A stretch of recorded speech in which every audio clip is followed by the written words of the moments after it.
5 o'clock on the dot this Tuesday morning. I'm Ken Weaver with your top stories. We've got a check of the weather and traffic in 5 minutes. Right now in Nashville, the mother of the suspect police say shot 2 Laverne police officers is pleading for her son to turn himself in. Valeria East telling Channel 4 she fears for her son's life. I'd rather see him locked up than that I have to bury him. John Drake Jr. is Metro Nashville Police Chief John Drake's son. He's on the TBI most wanted list after those officers investigating a stolen vehicle were shot at that Dollar General Saturday. The officers, Ashley Bowley-Jack and Greg Kern, are out of the hospital. They're recovering at home, for which Valeria East says she is thankful. And in our nation's capital, Stephen Portnoy with the latest on the speaker's race. Republicans vote today behind closed doors to choose a nominee among 8 men still in the running. Assuming that no candidate wins a majority on the first secret ballot, the field will winnow automatically. More rounds of voting will be held until someone wins most of the ballots cast. That person then will move to the floor. After 3 full weeks without a speaker, New York Congressman Mark Molinaro says it's time for Republicans to finally pick a winner. I'm hopeful that this gets wrapped up in the next 48 to 72 hours. But Kentucky's Thomas Massey isn't as optimistic. Have you seen our track record? Dan Muser of Pennsylvania told reporters he was dropping out to help former President Trump's re-election campaign in his state, the former president, meanwhile declining to endorse a candidate. Israel-Hamas war continuing coverage. Andrew Dimbert says Israel continues to bomb Gaza as humanitarian aid trickles in. A third convoy of trucks delivered water, food, and medicine to Gaza, but the supplies amount to only 1% of the population's daily needs. More trucks are waiting to be cleared at the Rafah border crossing, but no fuel has been allowed in for fear it will be used by Hamas. Desperate hospitals say they're running out of fuel for generators to keep the power on. But Israel says Hamas has fuel stockpiles and just won't release them for civilians. 2 more Hamas hostages released yesterday by the terror group that started the war.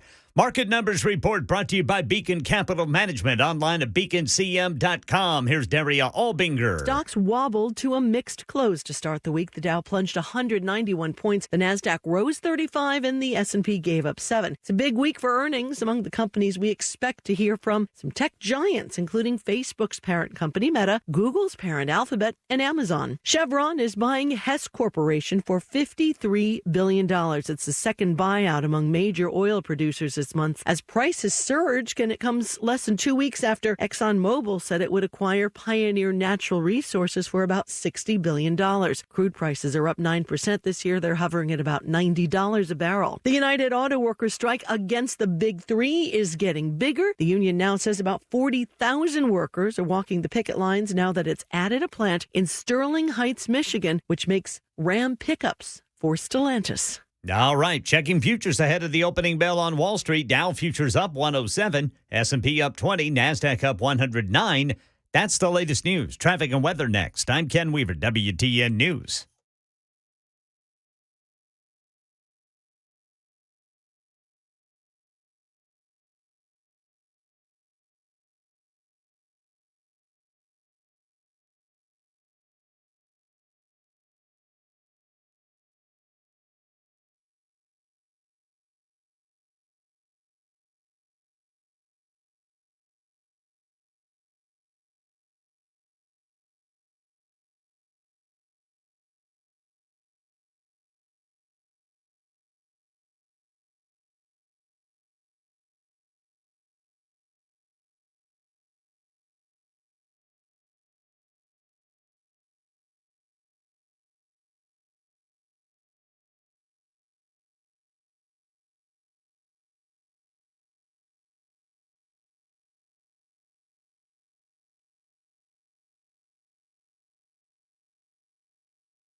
Top of the morning to you. It's 5:06. Good morning. Johnny B. in for Dan Mandis, who's taking a well-deserved time off, and we are keeping him in our prayers and thoughts, him and the entire Mandis family.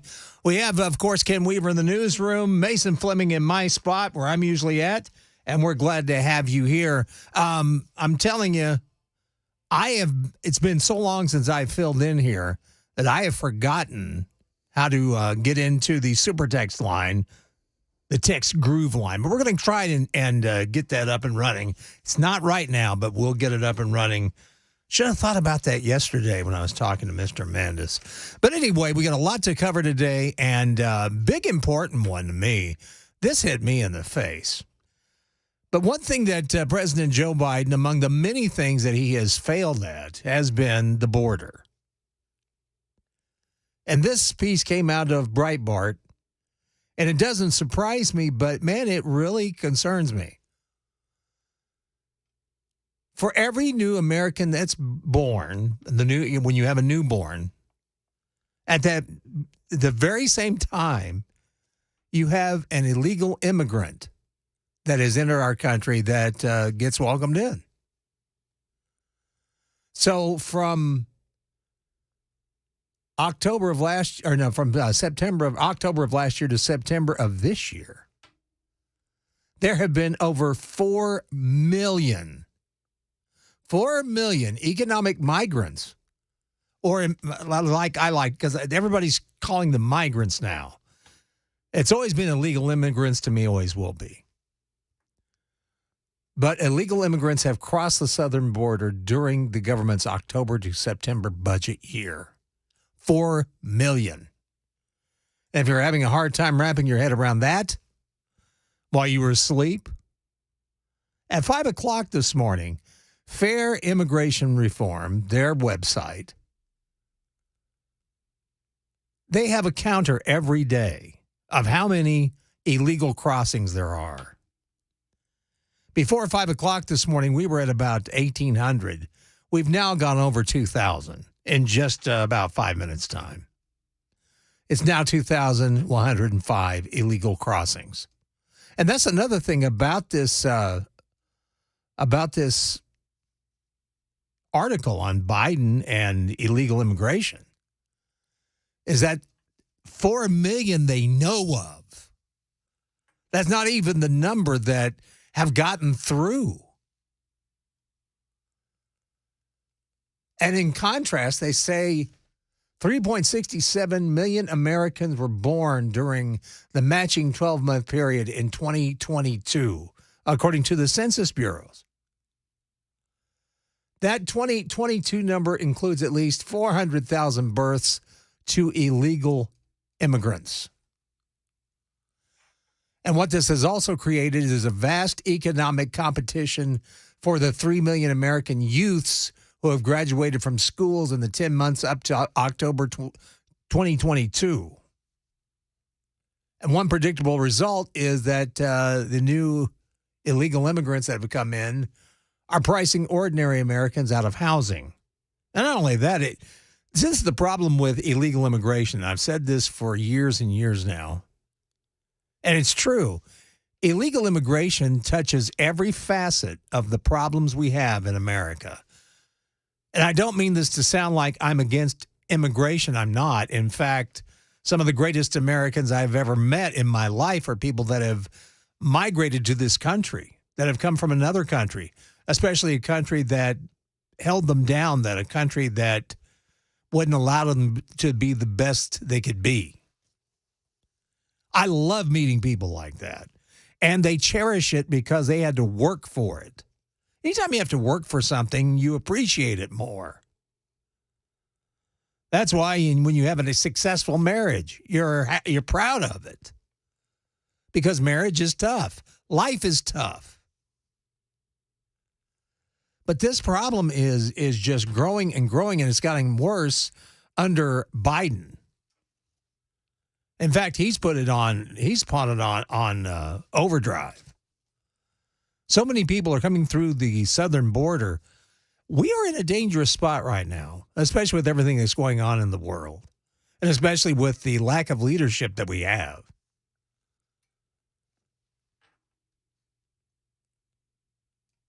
And this number is just growing and growing. Put that in your mind, over 4 million in a year.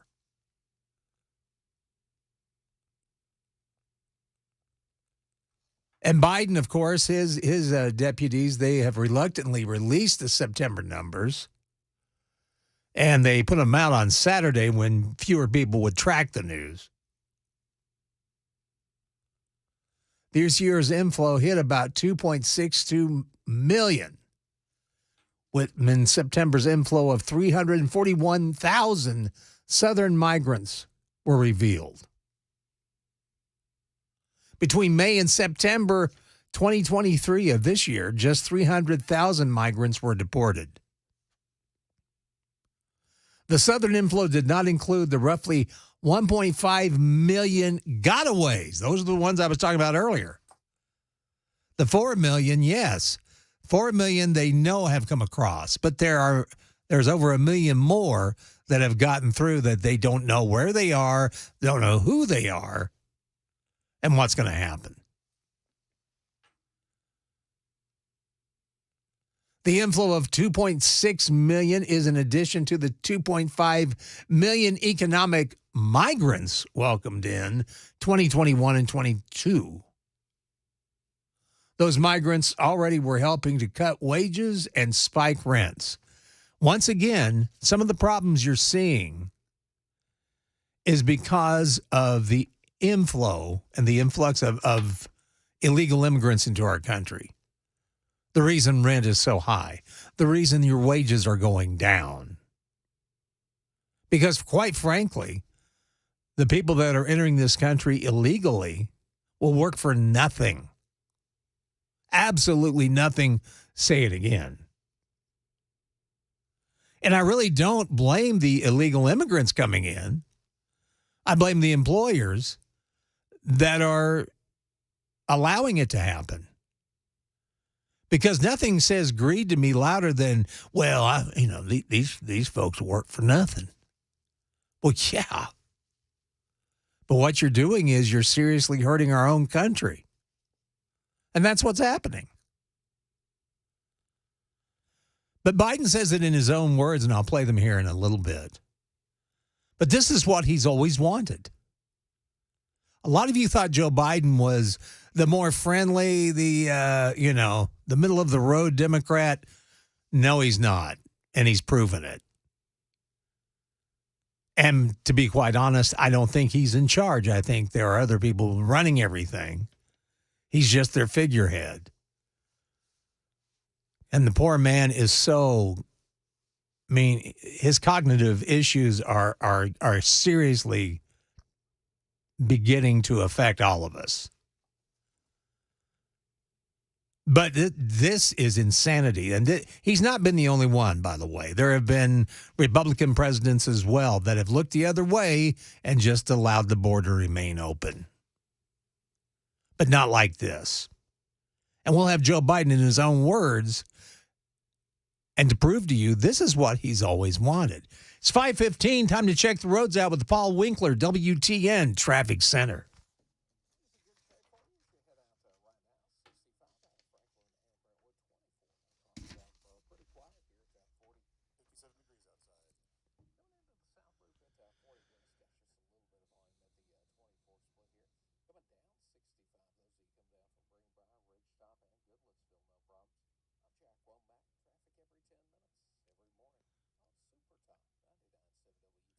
Thank you, Jack. It's going to be partly cloudy today. Look for a high of 78. No mention of rain. It looks pretty dry out there. Right now, it is 57 degrees on Nashville's Music Row at Super Talk 99.7 WTN. It's Nashville's Morning News. Johnny B. in for Dan Mandis this morning. Don't know when Dan will be back, but we'll await his return and look forward to it all the much more. And we've been talking about illegal immigration because this is Joe's wave, Joe Biden's wave. He's responsible for all the illegal immigrants that we've seen come through our country in recent years with the border just wide open. In fact, in this last year, between October of last year to September of this year, over 4 million illegal immigrants that they know of. They say there's roughly 1.5 million that they aren't aware of where they're at, who they are, or what's going on. In fact, they say the 2023 Southern inflow is 6 times the 151,000 inflow during President Donald Trump's last year in office. The inflow included 1.1 million migrants who walked through the official routes through the border wall. The inflow included many global migrants, by the way, included 52,000 Chinese, 93,000 Indians. I'm talking about the ones from India. 51,000 Filipinos, 19,000 Turks, 292,000 people from other distant countries such as Angola and the Congo. I mean, these people are coming from everywhere. That's the scary part, though. You also have what we call OTMs, other than Mexicans. According to some ranchers down in Texas, and this has been going on for years now, they have been stopping people that all of a sudden have Middle Eastern accents, but are dressed like they are from Central America or Mexico, trying to disguise themselves. Now, I've got some sound here, Mason. This is from Joe Biden himself. This was his take on illegal immigration and why he's all for it. And the wave still continues. It's not going to stop, nor should we want it to stop. And as a matter of fact, it's one of the things I think we can be most proud of. An unrelenting stream of immigration. Non-stop. Non-stop. Folks like me who were Caucasian of European descent. Oh, let's bring race into it. 2017 will be in an absolute minority in the United States of America. Absolute minority.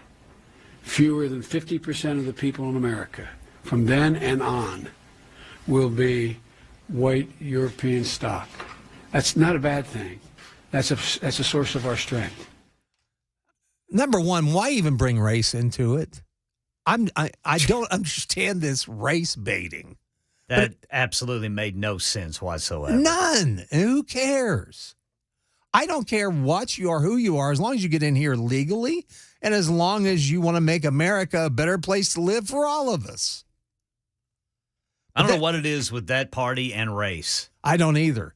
Everything is race. And that's all they've got. I mean, that is their go-to. That's their go-to is race. But you heard it there.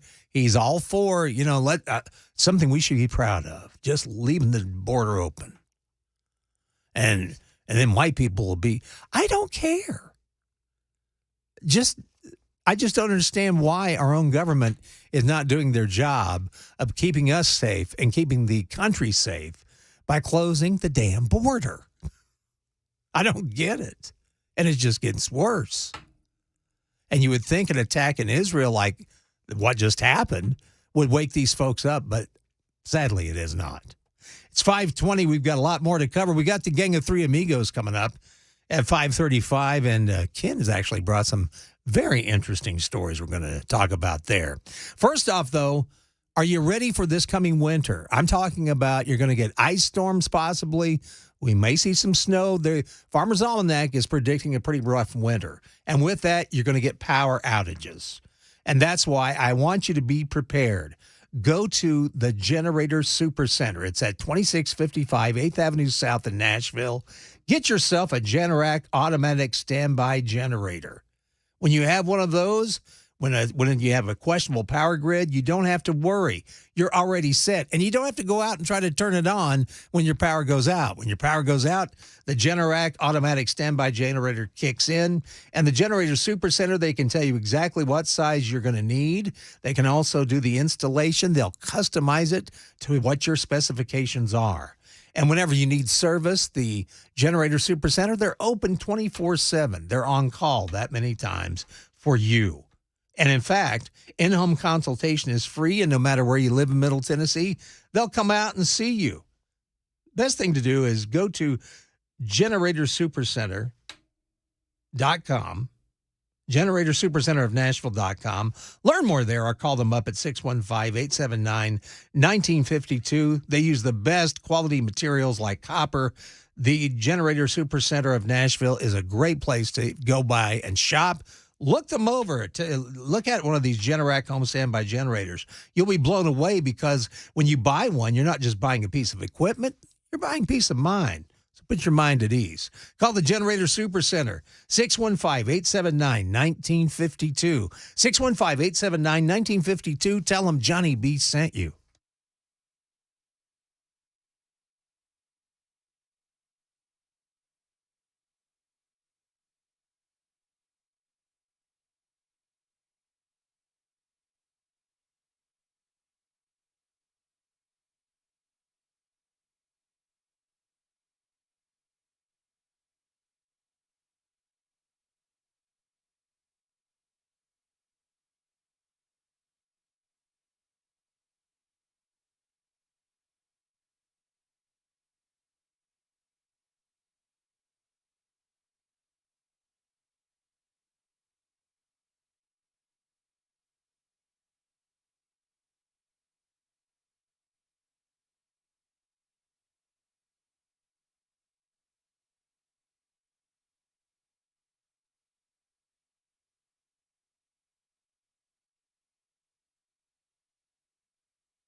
Statewide manhunt continues, and the suspect's mother pleads for him to surrender peacefully.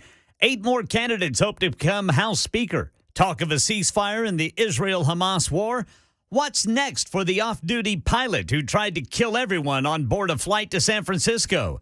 And in sports, reports say the mayor of Murfreesboro is moving to Philadelphia. These stories and more at 5:30 on Super Talk 99.7 WTN. That's what I call a tease, ladies and gentlemen. The master himself, Ken Weaver, coming up at 5:30 with WTN News. It's 5:28. It's Nashville's Morning News. Johnny B. in for Dan Mandis this morning. We're glad to have you with us.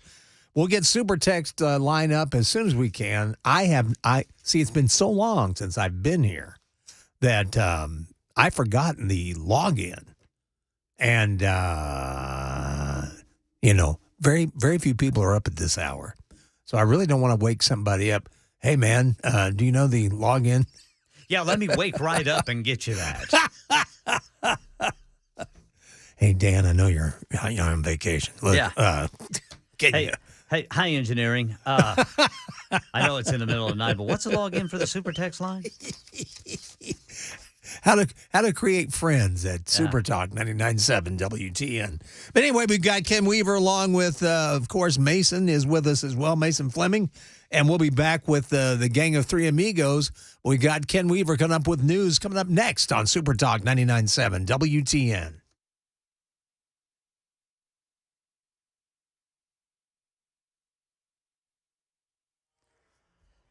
5:30 on the dot. I'm Ken Weaver with your top stories this Tuesday morning. Full forecast and traffic in 5 minutes. Right now in Tennessee, the statewide manhunt for John Drake Jr. continues. The son of Metro Nashville Police Chief John Drake's on TBI's most wanted list, charged with attempted murder after 2 police officers were shot during a stolen car investigation at a Dollar General in Laverne on Saturday. John Drake Jr.'s mother, Valeria East, tells Channel 4 she fears for her son's life. And I hope he just calls my phone so I can plead to him to turn himself in. East says she's sorry for the 2 police officers who were shot, but she is glad they're recovering. Ashley Boley-Jack and Greg Kern have both been released from the hospital. In our nation's capital today, Republicans in the House go behind closed doors to choose a speaker designee. 8 candidates, including Byron Donalds of Florida, are running. I spent 20 years in the business community. I actually was a member of our state legislature. I've chaired committees. I know the legislative process. I worked with our colleagues up here to get a lot of policies done. A floor vote expected by tomorrow. Israel-Hamas war continuing coverage. U.S. National Security spokesman John Kirby non-committal when asked if the U.S. is involved in or support of a ceasefire for hostages deal. What we want right now is make sure Israel has the tools it needs to defend itself and to go after Hamas, and that humanitarian assistance keeps flowing. Meanwhile, Hamas and its sympathizers continue to call for violence against Jewish targets in the U.S. and abroad. And later today in Oregon, a pilot due in court in Portland accused of trying to crash a plane loaded with passengers. I could hear them in the back of the plane after she had made her announcement, because obviously while it was quiet and calm, everyone was nervous knowing that we were making an emergency landing without any other context. Now, that pilot seeing the off-duty pilot escorted to the back of the plane with his hands tied apparently tried to pull a fire alarm, which would have shut the engines off midair. And turning to sports, one of the most popular players for the Titans is being traded to the Eagles. 2-time Pro Bowler safety Kevin Byard has been dealt to Philadelphia for 2 draft picks, along with safety Terrell Edmonds, a former first-round pick. That's the latest news. Traffic and weather next. I'm Ken Weaver, WTN News.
Buenos dias, mi amigos. It is 5:37. It is Nashville's morning news. Dan Manda's taking the day off. Johnny B in for him. Also have Ken Weaver in the newsroom.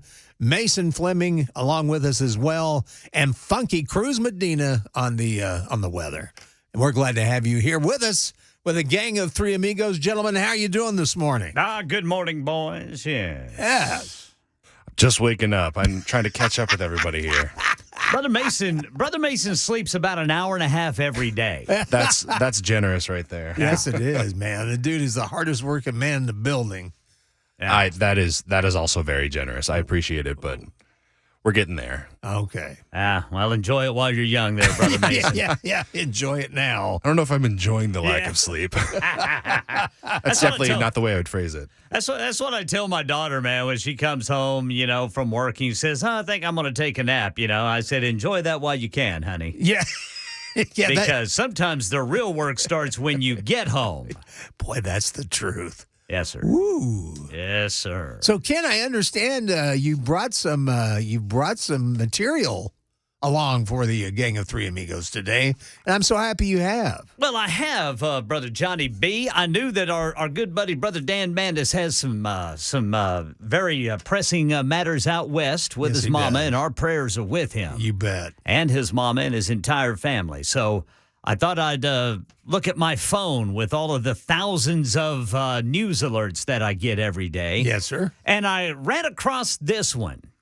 It is the headline from a little KAIT. I think that's a Jonesboro, Arkansas TV station. Salute. The headline is Dirty Dining. A town's only fast food restaurant is shut down for health violations. Shouldn't be laughing, but this is in the small town of Manila, Arkansas. Manila, Arkansas, right up there just east of Jonesboro, right there where, Missouri and Tennessee and Kentucky or Indiana meet. Yeah, that's true. Hey, that's a weird area up there. There's like 4 or 5 states that come together. But anyway, it's a Sonic. And that was the town's only fast food restaurant.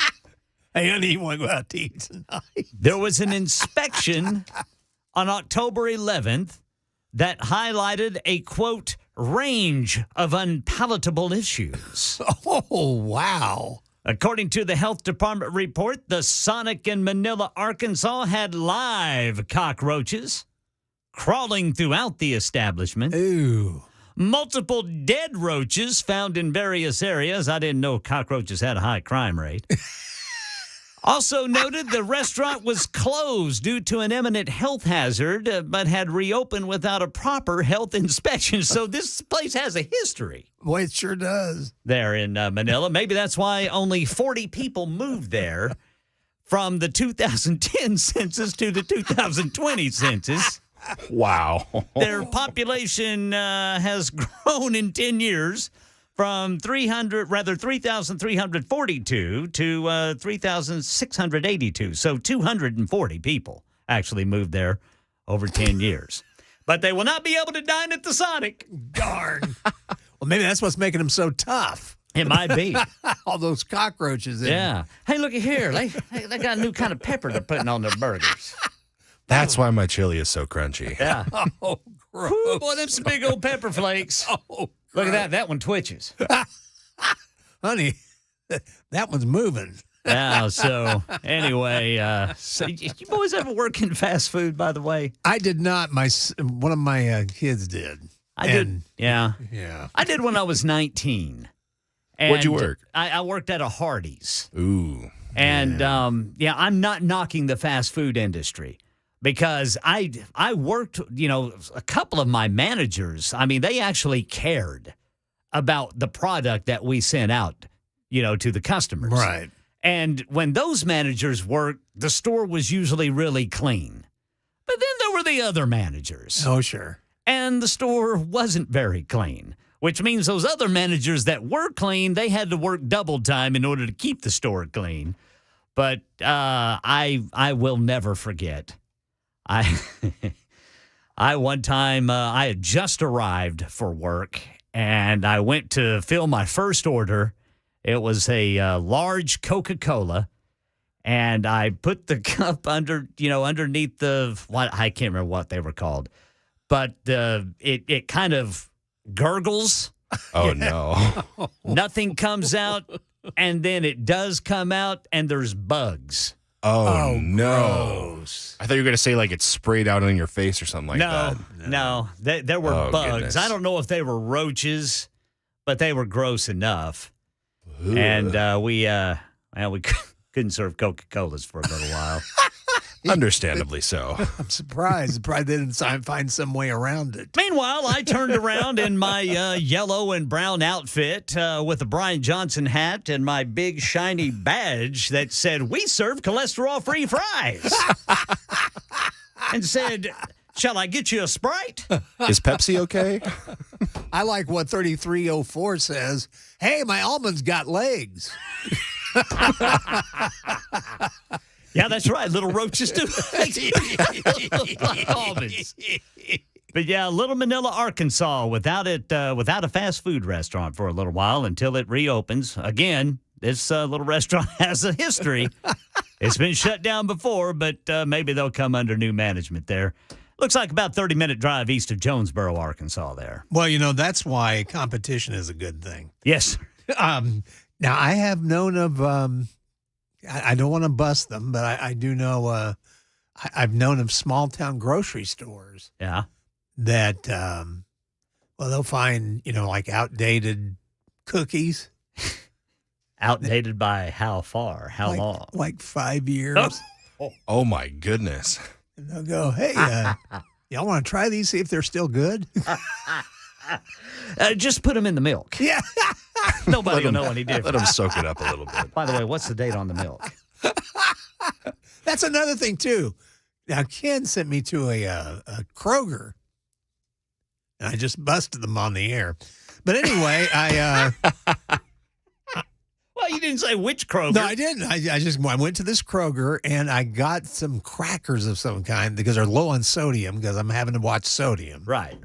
And so I get them home, and I look at the date. It was from last year. I was livid. I was like, what? That's your job. What kind of crackers, man? Oh, they were, those little cheese and peanut butter crackers? Well, these were more of the healthy. Oh, okay. Yeah, the healthy brand you guys want to avoid. Oh, the one that's got sesame seeds on top of them. Well, it probably tastes like cardboard. Yeah. Anyway, yeah. I couldn't have told if they were old or not. Yeah, I was about to say if they were like another brand that has like a bunch of chemicals to preserve them all. Yeah. Maybe you'd be fine. But those healthy ones, absolutely not. Absolutely Plus, they not. cost more. What's the deal too with healthy food? Food you're supposed to eat. Yeah. I can't believe how expensive it is. Oh yeah, it's like I would love to get in shape, but a head of iceberg lettuce cost me an arm and a leg. And it only keeps for a day. Yeah. Exactly. Yeah. The minute you open that thing, you better eat it all. Well, we were talking about restaurants and grocery stores selling old food. Yeah. I don't think it matches up to Tsingtao Brewery. Okay, where's this at? Well, I'm trying to figure out. Tsingtao. Tsingtao. It's a type of beer. Yeah, it's the second largest beer maker in China. Oh no, because I like this type of beer. Well, get ready. Okay. If your beer tastes a little funny, yeah, this may be the problem. There's a video that's out, shows a man dressed as a brewery worker climbing into a container and then appearing to urinate. Okay. In the beer. All right. I don't know why when you said he was climbing in, I pictured him with like a bar of soap getting into the big thing of beer, just taking a bath, getting all clean, making it all sudsy in there. Oh, sure, man. I thought maybe he was going to retrieve a dead animal from the vat, but that actually that's well in a that way actually is better. Well, in a way, Ken, he did. But anyway, they said at present, according to the company, this batch of malt has been completely sealed. Okay, yeah, sure. Yeah. Was that in China? Yeah, it was. Yeah, I'm sure it has been. I bet it. Oh yeah, it's safe. Yeah. Our company continues to increase management efforts to ensure product quality and welcomes consumer supervision. By the way, the man appearing in the video has been detained by the authorities. Yeah, I'm sure he even in China, he might have violated some laws, huh? Oh, I imagine in China he'll probably never be heard from again. Yeah. But never fear, folks. Tsingtao fans, that batch has been sealed. Oh, yeah, don't worry about that. That's safe. However, look out for the brand called Tsingtao. Make sure it's got an A on the end. Yeah, that's right. Otherwise, you might be getting some Bush. Kind of like how Bush, I think, is bad Coors Light, isn't it? That's right. I always heard that Bush was bad Coors. It was just Coors Light that didn't come out exactly like they wanted. They said, boys, we can still sell that. Just call it Bush. Yeah, we'll call it Bush beer. It's the poor man's Coors. Bushes grow in mountains, too, just like the water we use. That was another thing, too. I didn't trust Colorado Rocky Mountain water. Yeah, what I've seen the hippies that live up there. Speaking of doing things in, Yeah, exactly. And so let's go around the room here. Would you call yourself a cat person or a dog person, Mason? Yeah, go ahead, Mason. I think I know what you are, Ken. Just a hunch, but I think I'm gonna join on that bandwagon. I would say I'm a dog person for sure. All right. Yeah, I used to not be growing up, but because of random encounters with the neighbor's dog. Oh yeah. There's always one. Oh, or two. absolutely. Yeah. Always. Yeah, there's always a dog out there. But I've grown to like him a lot more. Yeah, there's some good dogs out there. I love dogs. How you do? And Ken, I would think, is a dog person. I'm a dog person. I'm a cat person on a case-by-case basis. My neighbor's cat, I'm telling you, I love my neighbor's cat. That little fella, I love that cat. I've never known a cat where you could scratch its belly and it won't bite or scratch you. Oh yeah, It loves it. You would have loved mine. We had one that you could hold her like a baby. Yeah. I mean, she wanted you to. She wanted to constantly be held. Right. This is the weirdest cat I've ever. She needed human interaction. The other cats I've had in my life could care less. Yeah. But Some this of them are that way. But this cat was sweet. Well, according to research covering 3 European countries, they found that pet owners spent more on dogs than they did cats. Okay. Like dog health insurance, that sort of thing? Well, they said that they were just more willing to spend more on dogs as far as pet care and how much they would pay at the vet. Well, I kind of see that because cats are pretty independent. Well, cats just don't care. Yeah. The dog, when you come home, a dog acts like the most loyal friend you'll ever have in your life. Yeah. They are happy you're home, boy. And it doesn't matter whether you're a good mood or not. They are there for you. We don't deserve them. No, we do not deserve We really dogs. don't. We don't deserve. Now, a cat's totally different. You come home, they kind of go, "Oh, you're home already?" Yeah. Stretch and then scratch you. Where's my food? Get after it. Fill my bowl. Stupid human. Oh, but I can see that. They said while people care more about their dogs than their cats, in all countries, they say the difference varied dramatically between the countries. I wonder how much they paid for this study. Some research speculate that additional studies of other countries could find higher levels of attachment to cats. Yeah. It's just hard to get close to a cat, though. Yeah. Cats, I mean, honestly, I would have a cat if my daughter and wife were not so allergic to them. See, that's my problem. And that's all animals. I'm allergic to I'm just allergic to animal dander. I can't be around them. Cats are very entertaining. Oh, man, they are great, especially if you have two of them. Yes. Because they will entertain themselves. They don't need you at all. They'll entertain you. So, yeah, I love cats. I had one that was definitely Ken would have loved her because he could have, held her like a baby. And oh, yeah. She was a sweetheart. Although I don't like that cat named Church. Whew, that cat named Church. That cat named Church. Yeah, Pet Cemetery. Oh, yeah, that's right. I forgot about Pet Cat. That was a scary cat. Or smelly cat. Yeah, a smelly cat, too. Looked like it. Well, in fact, the little girl said, "Church stinks, Mommy. Church stinks." Church is no longer with us. It's 5:52, and we got a lot to cover coming up next hour. Trump once again comes out and, he fires up a crowd. And then also there's more to the Obama chef story that meets the eye. Things that make you go, That's coming up next hour on Nashville's Morning News right here on Super Talk 99.7 WTN. Hi, I'm Paul Winkler. What's one of the biggest mistakes that I find that investors make? Well, it's typically buying based on past performance. We look at our 401k, we try to decide which fund should I buy, and tend to look at historical past performance over 3, 5, and you even hear investment advisors telling people to look at 3, 5, and 10-year track records. Problem is that what do markets do? They go up and they go down. Well, where did this have a great past performance? Here to here. So we end up buying high. We found that there was one study back in 1986, and it was called the Brinson-Hooden-Biebauer study. And they were looking at what drove investment returns more than anything else. And the study sort of looked like this. They said, stock selection, about 4% of investment differences were due to stock selection. About 2% was due to market timing differences. Asset mix, asset allocation, that was the big deal. Now, what they found, which was fascinating, was that when the pension plans engaged in these two activities, in one study it showed that 100% of the time, investment returns were lower and it increased risk. Not something you want when you're an investor. So this is something that we teach investors to help them sidestep some of these issues. Now, if you want to learn more about our approach to investing in financial planning, go to paulwinkler.com and set up a free 15-minute phone call. Or you can call 615-851-1950.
A mother pleads for her son to surrender peacefully. 8 more Republicans hope to be speaker. Israel keeps bombing Hamas targets in Gaza while the U.S. is trying to get them to delay the ground war.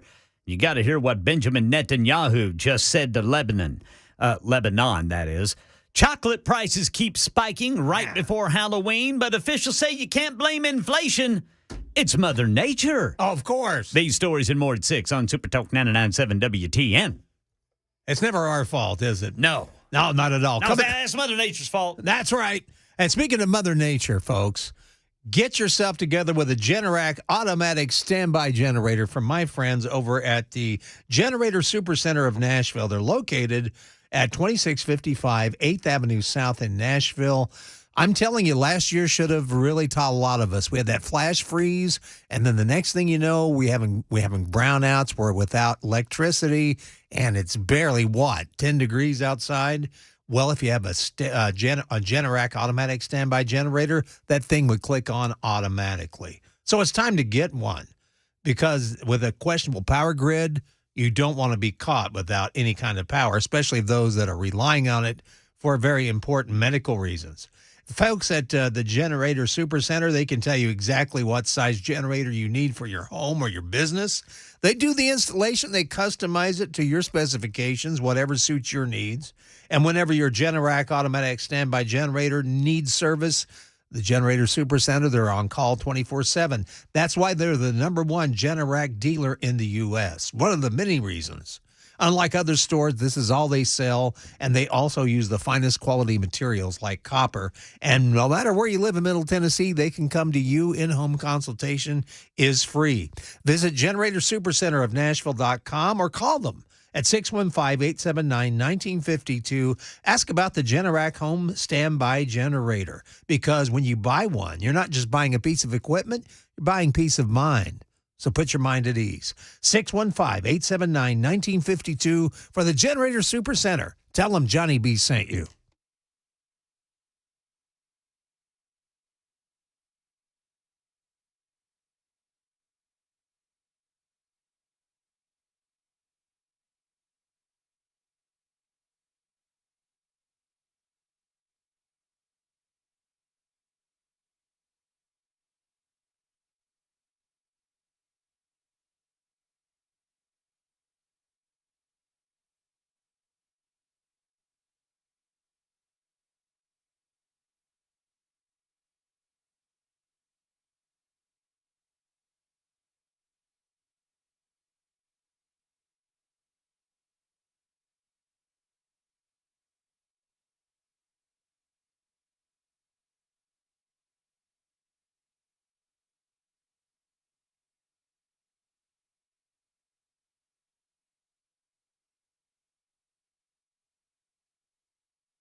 I'm Ken Weaver with your top stories. Full forecast and traffic in 5 minutes. And right now in Middle Tennessee, the manhunt continues for the suspect. Police say shot 2 police officers in Laverne on Saturday.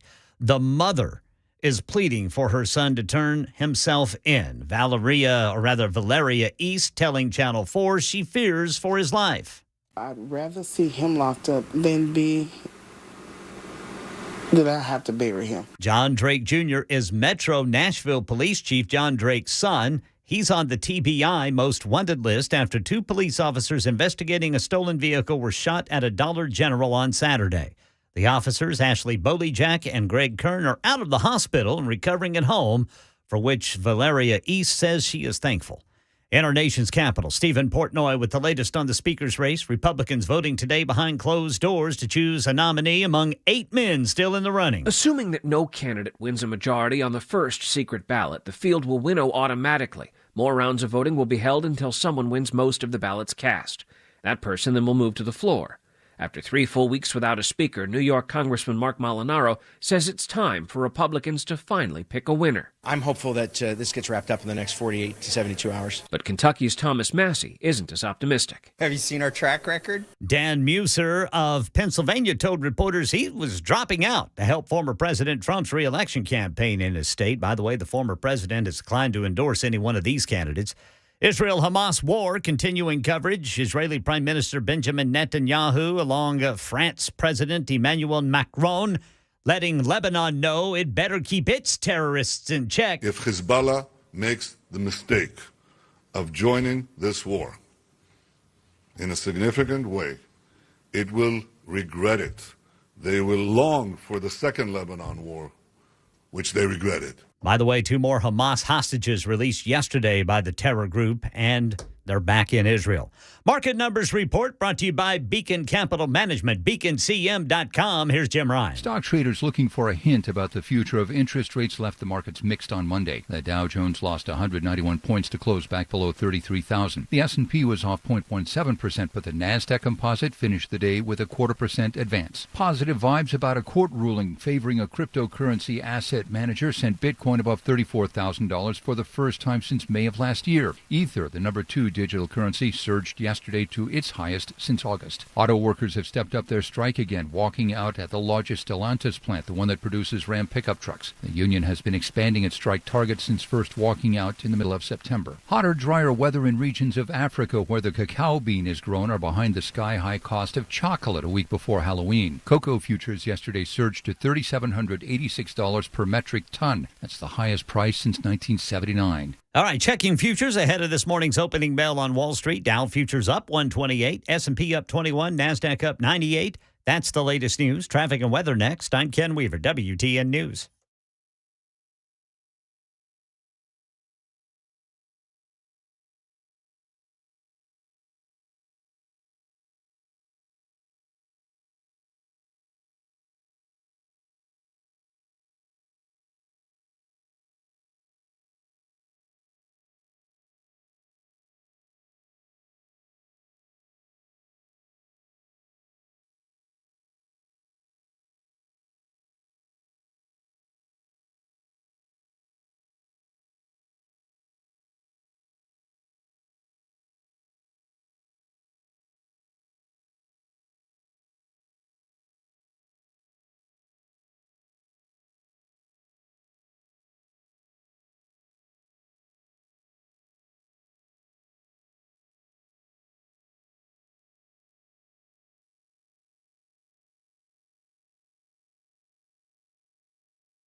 Good morning. It is 6:08, and it is, of course, Nashville's Morning News.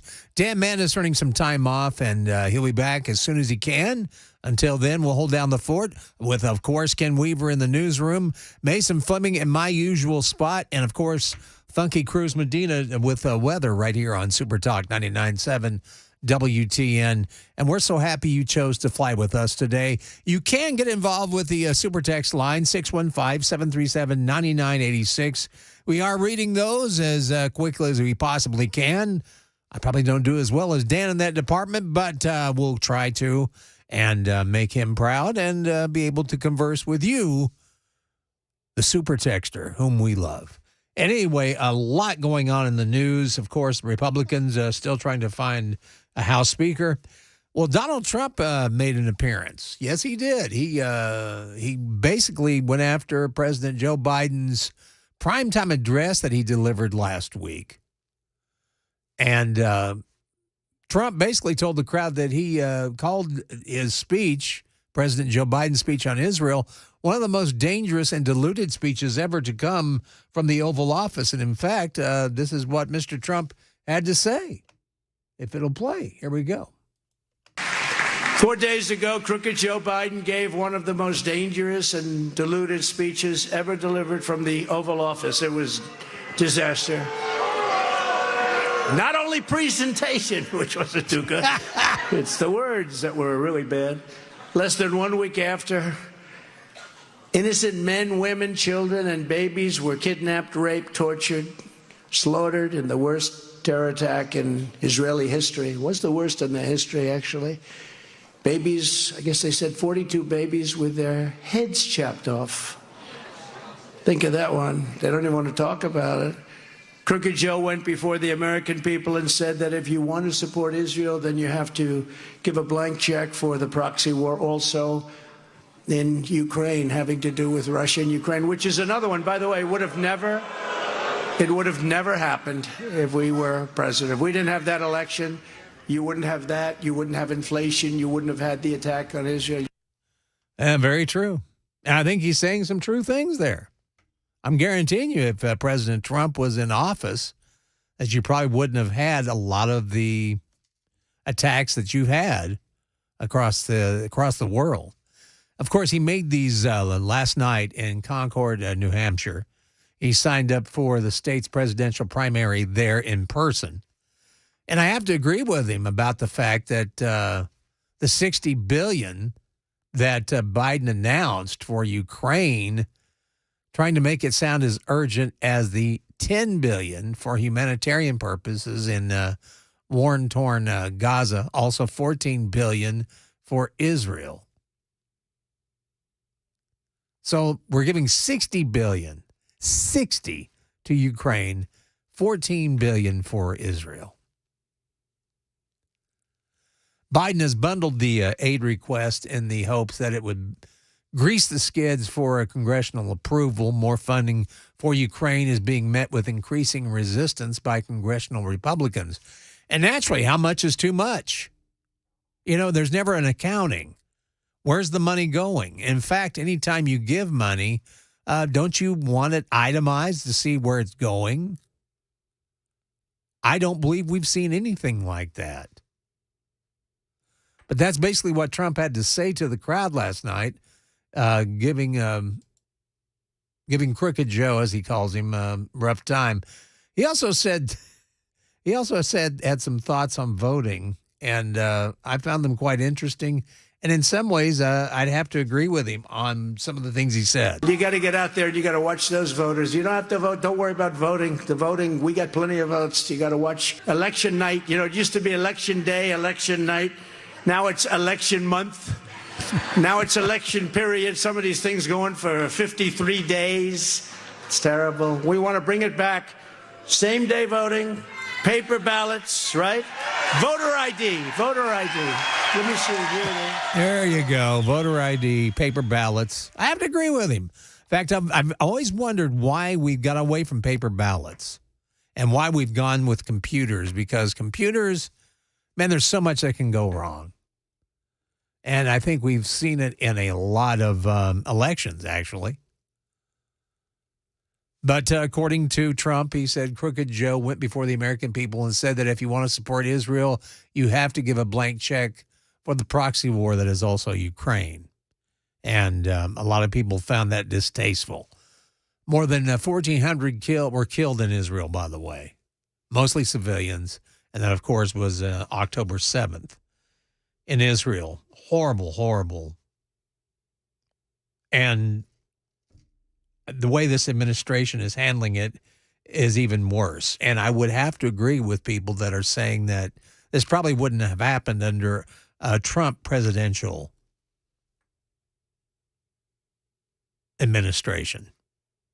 Because if you noticed, they'd see the thing that I like about somebody like a Trump or a Reagan is that they never know quite how far they can go with these guys before they say enough's enough. And that's why you need a cowboy in the White House. You just do. Because we don't have one right now. I don't know what we've got there, but it is an embarrassment, and it's scary on top of that. But if Joe freaks you out, oh my gosh, the people that work for him are even worse. We'll have that coming up for you next. It is 6:14. Time to check the roads from the Paul Winkler WTN Traffic Center.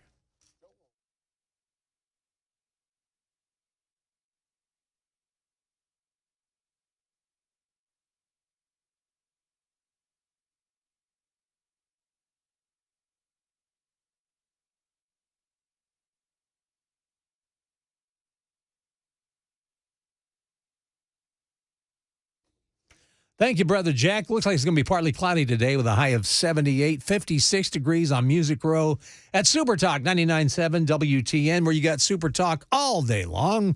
Coming up after this show, Chris Hand is going to be here from 9 till noon. 12 noon, Murphy Show comes your way, Matt Murphy, and then the Drive Home with The Drive with Brian Wilson.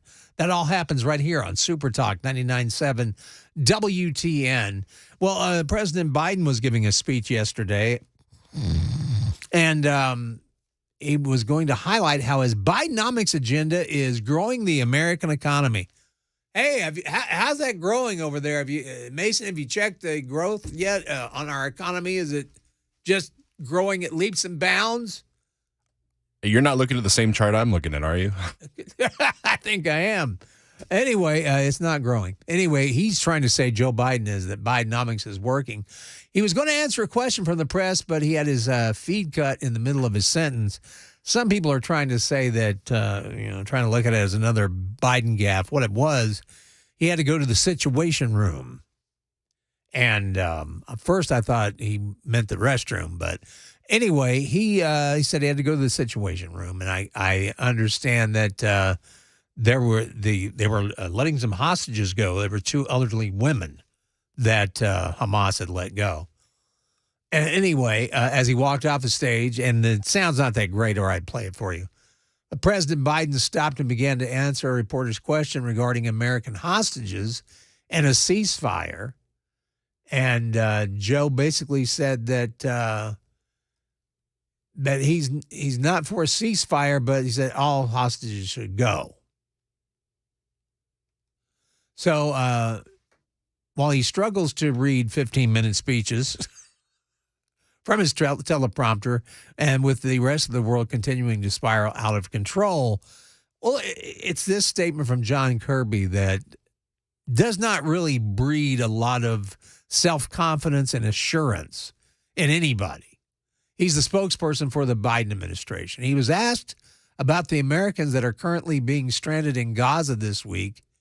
And, well, this is his response to CNN. We talk a lot about the hostages. There are several hundred American citizens that are currently in Gaza. Yeah. To the point made by Sammy there, what is the disconnect right now? When will they be allowed out?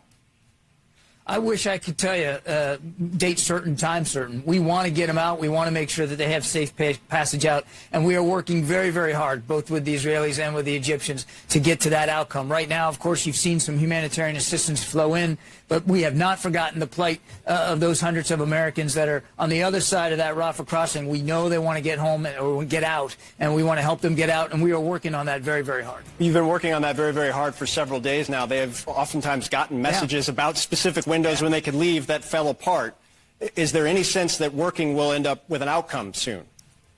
That's what we're working towards, Phil. I wish I could tell you for sure, but this is hard stuff. You know, it reminds me, I don't remember if any, some of you may be too young to remember, but when George W. Bush was first running for president, or actually it was the second time, he's running for re-election. And at the debate, that was his only answer. Every time they would ask him about the presidency, it's a tough job. It's a tough job. Well, that's what this guy's doing. That's what John Kirby keeps doing. Well, I don't know. I just don't know. I just don't know. And on top of that, he's smiling. How in the hell can you smile right now? That's beyond me. But anyway, that's John Kirby, and that's the Biden administration. Sure doesn't make you feel very confident about what they, whatever they have, quote unquote, planned for the Mideast. Coming up, we've got more to cover, too. More auto workers going on strike. This is not going to be very good news. Also, President Obama, former President Obama, his chef died earlier in the year, drowned. Unfortunate. But there's some inaccuracies in the story, and we'll have more on that coming up at 35 after, so you want to stay here for that. 6:19, and of course, they keep talking about it. You look in the Farmer's Almanac, they're calling for a very, very rough winter.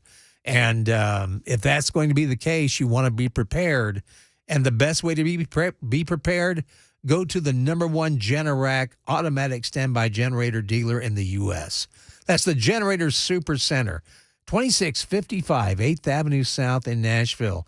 I love this store. It is unbelievable.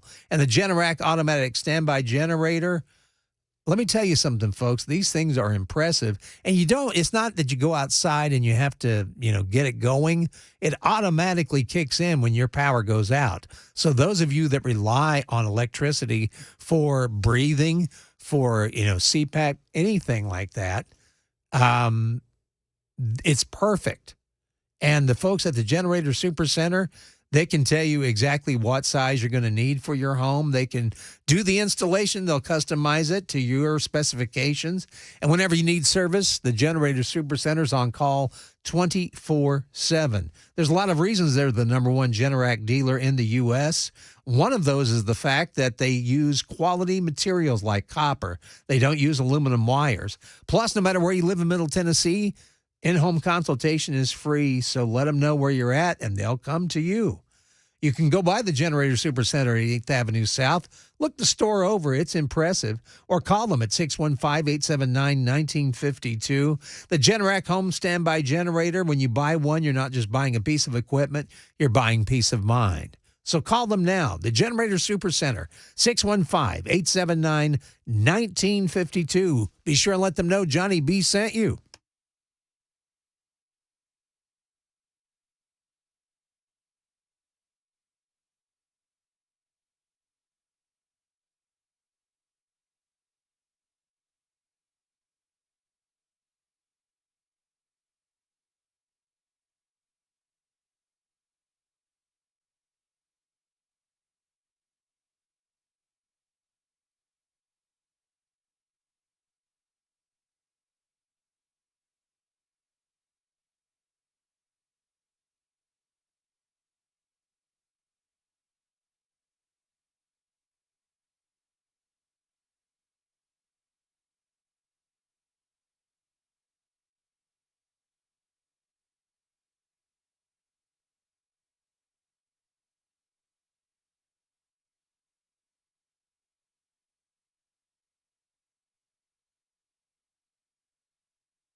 The mother of attempted murder suspect John Drake Jr. is pleading for her son to surrender peacefully. She says, "Call me." Republicans vote behind closed doors to try to choose a nominee for House Speaker. Now there are 8 candidates. The French president is standing next to Israel. We'll tell you what he said next to Prime Minister Netanyahu today, and then Netanyahu's warning to Lebanon. And later today in Oregon, that Alaska Airlines off-duty pilot that tried to crash a flight to San Francisco goes to court. These stories and more at 6:30 on Super Talk 99.7 WTN. Thank you, Brother Ken. He'll be along here at 6:30 with the news on Super Talk 99.7 WTN. 35 after, we'll be talking about Obama's chef. And that story seems to get a little more interesting the longer time goes. We'll have that story for you as well. Also, looking at the big super text line, and you guys are busy. And as Dan would say, man, we appreciate it, and we do. I love this one. This comes from 2607. We were talking, or not 2607, 1125. We're talking about Joe Biden and his speeches. 1125 says his speeches are penned for 5 minutes. It takes him 15 to get through them, which seems to be the truth. Also said elections went digital. And this is from 3569. I remember this well. After the Bush-Gore controversy with the hanging chads. That's when we had to wait forever to figure out who won in Florida. And that's when everything went computerized and digital. And I think that's when we started seeing a lot of problems with voting. So I hope we do look at paper ballots. You can still cheat that way, but it's not as easy as it would be with a computerized or any kind of modern technology like that. But it needs to be looked at. I always wish they would do this. We need to get tougher too with our voting laws, because man, there have been people that have voted twice.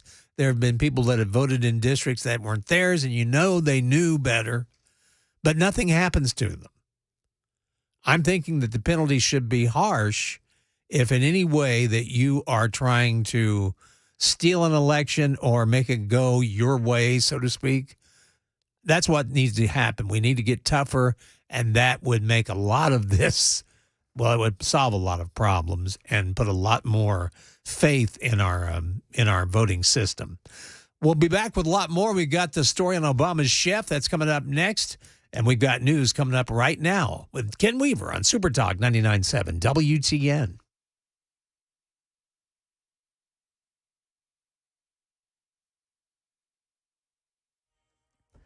.30 on the dot. I'm Ken Weaver with your top stories. Got the full forecast and traffic in 5 minutes. Right now in Tennessee, the mother of attempted murder suspect John Drake Jr. pleading for her son to surrender peacefully. Statewide manhunt ongoing after John Drake Jr. allegedly shot 2 Laverne police officers on Saturday. He has a long criminal history, but his mother, Valeria East, says she can't believe it's come to this. He's never done anything like this, so I don't know what, made him want to do this. And then he just took off running, and he's just gone. I don't want him to be a fugitive. News 2 says Chief John Drake issued another statement saying he continues to pray for the full recovery of the 2 officers shot and the safe apprehension of his son so that he can be held accountable. Later today in our nation's capital, Republicans vote behind closed doors to choose a nominee among 8 new candidates for Speaker. Former President Trump asked if he endorses any of them. A lot of congressmen that called me up, and they all called asking for support. And, of course, I have to hold it for a while. I have a lot of friends that are looking at it right now. As you know, it's a big list. Could have a new designee by tomorrow. Israel-Hamas war continuing coverage. France President Emmanuel Macron next to Israeli Prime Minister Benjamin Netanyahu says France is on his team. France stands with you in this awful terrorist act you had to experience. Netanyahu issuing a warning to Lebanon to not let the terrorist group Hezbollah get significantly involved, or it will regret it. Later today in Oregon, 44-year-old Alaska Airlines pilot Joseph Emerson expected to be in court on 83 counts of attempted murder, 1 count for every person who was on board a flight Sunday night when he allegedly tried to crash the plane after saying something like, I'm not right. Soon after takeoff, officials say Emerson tried to cut the plane's engines by pulling the fire extinguisher handles, known as the T-handles. The crew was able to overpower Emerson, handcuffing him to a seat in the cabin. We've got the guy that tried to shut the engines down out of the cockpit. The pilots then diverted to Portland, where Emerson was taken into custody. Ike Ejaichi reporting, and that's the latest news. Traffic and weather next. I'm Ken Weaver, WTN News. Hey everybody, Dan Mattis with Nashville's Morning News on WTN. I'm here at the Nashville Rescue Mission doing the interviews that I look forward to doing every single year. These are incredible stories of people who have had amazing recoveries. Thanks to this amazing facility, they are able to get clean and lead a more productive life. The date of our annual radiothon is going to be Monday, November 20th. Listen in and please donate. You can get more information at 99.7 WTN, including a link to the website for Nashville's Rescue Mission. Today's show happened because I saw a comment. He said, why don't you do something on doves and dove fields and how to find them and things like that. So yeah, all right. Good idea. It's past the opening day, but like you said, it can work. Yeah. Because the season is long. It runs for 90 days and there's 3 segments, so we're going to cover all that today. Let's rattle off the season. September 1 through September 28th is the first segment of Dove, and then October 14th through November 5th, and then December 8th through January 15th. 15 is your bag limit. So September 1 is opening day, and that's at noon in Tennessee. September 1st has been one of those days. I mean, you'll see guys. I mean, they'll take off work. Have big cooking and getting together with friends, and it's kind of neat to see. Yeah. Historically, it's a huge social event. I'd say the majority of the hunters probably hunt opening day, opening weekend, and then won't pick up a shotgun until next year. So, we have 2 other segments besides this one.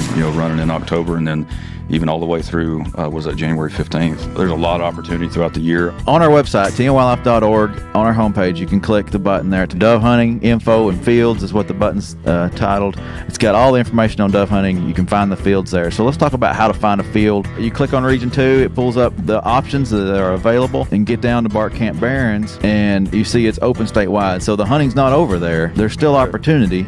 Even though we had a big opening day, let it die down a little bit and get back in there. You're going to have some good hunting, I think, there, sounds like, anyway.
It's 6:38. Good morning. You're listening to Nashville's Morning News. Dan Mandis is off today. Johnny B in his place.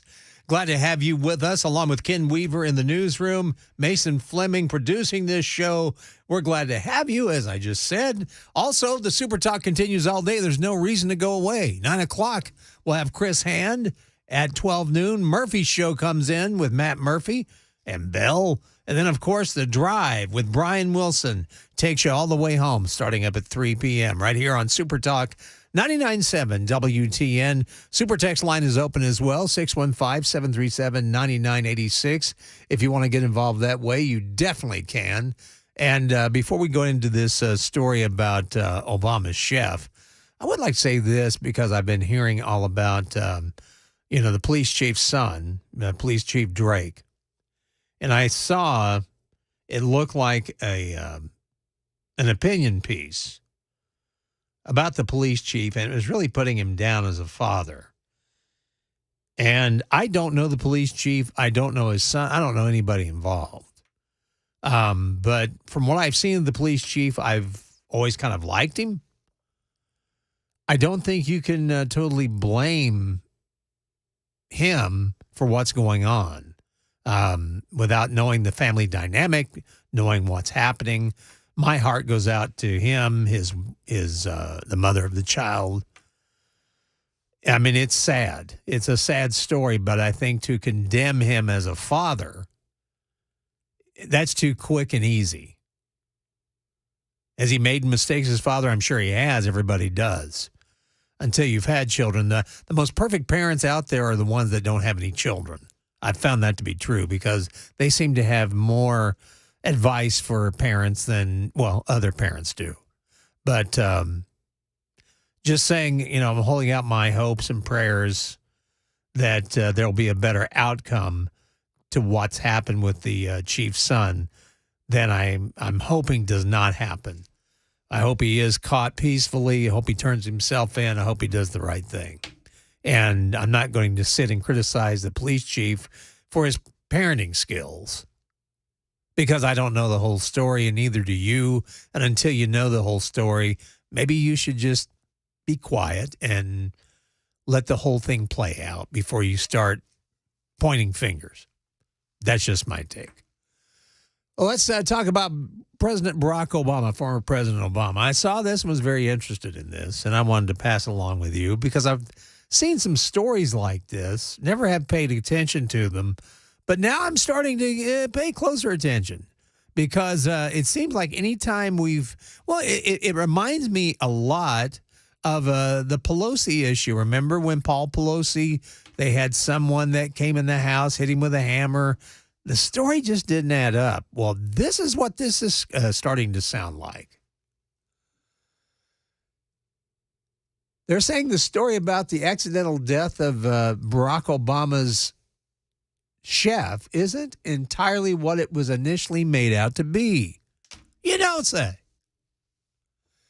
In July, Tafara Campbell, the private chef of former President Obama, he was found in a pond on the southern shore of Martha's Vineyard near the Obama's estate.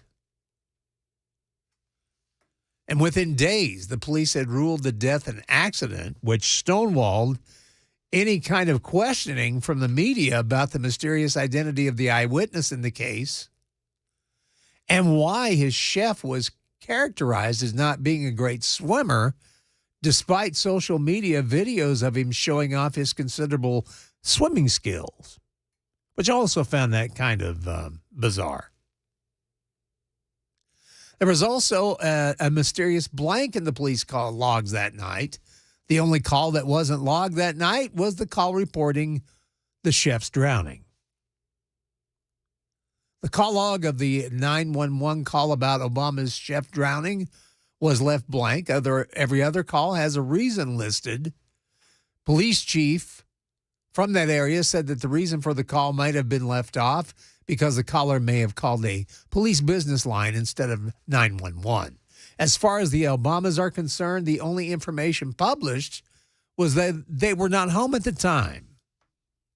But this is where the story begins to crumble a little bit. Heavily redacted records from the Massachusetts State Police indicate the presence of Barack Obama during a witness interview related to the death investigation of his personal chef, Campbell, according to an update that was published by Judicial Watch this past Friday.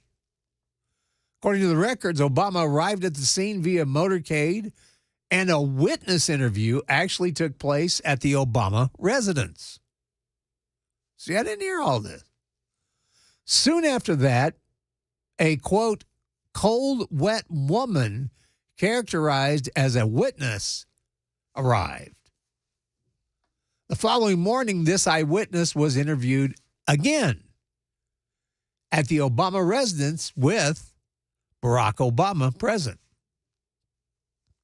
According to the records, the female eyewitness, which is an Obama employee, told the police she saw Campbell fall off of his paddleboard, began splashing, and became extremely panicked, yelling for help, and subsequently he went underwater very quickly, according to this witness.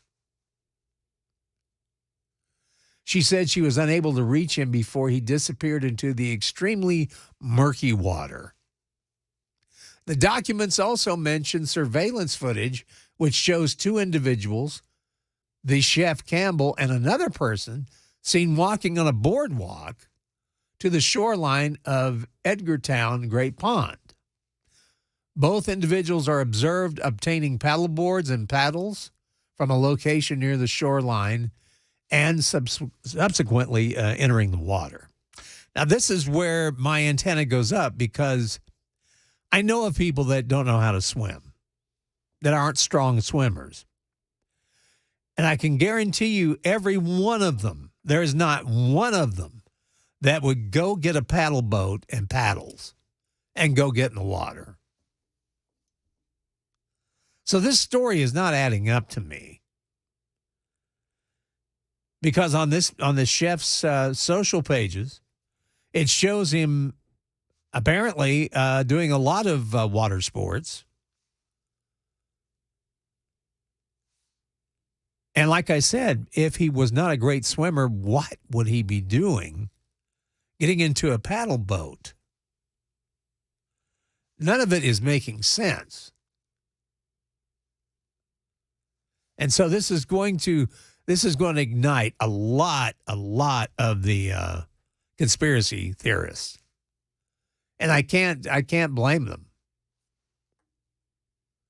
They say the footage also purportedly shows Secret Service agents responding to the situation, I guess, when he was drowning, with rescue swimmers running to the shoreline and launching a boat. The documents mention the Secret Service involvement in the response to the drowning incident and conclude that Campbell's death was accidental with no foul play suspected.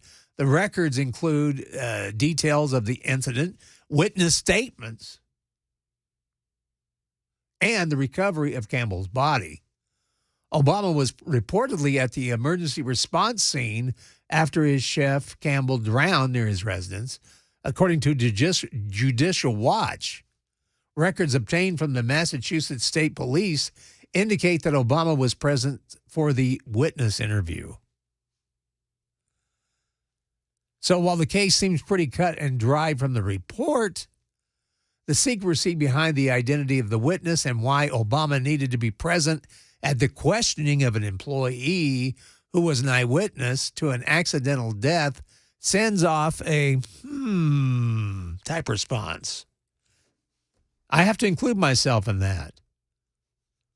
This story is getting more interesting as time goes on, but isn't that politics? It's 6:47, running late. Time to check the roads from the Paul Winkler WTN Traffic Center.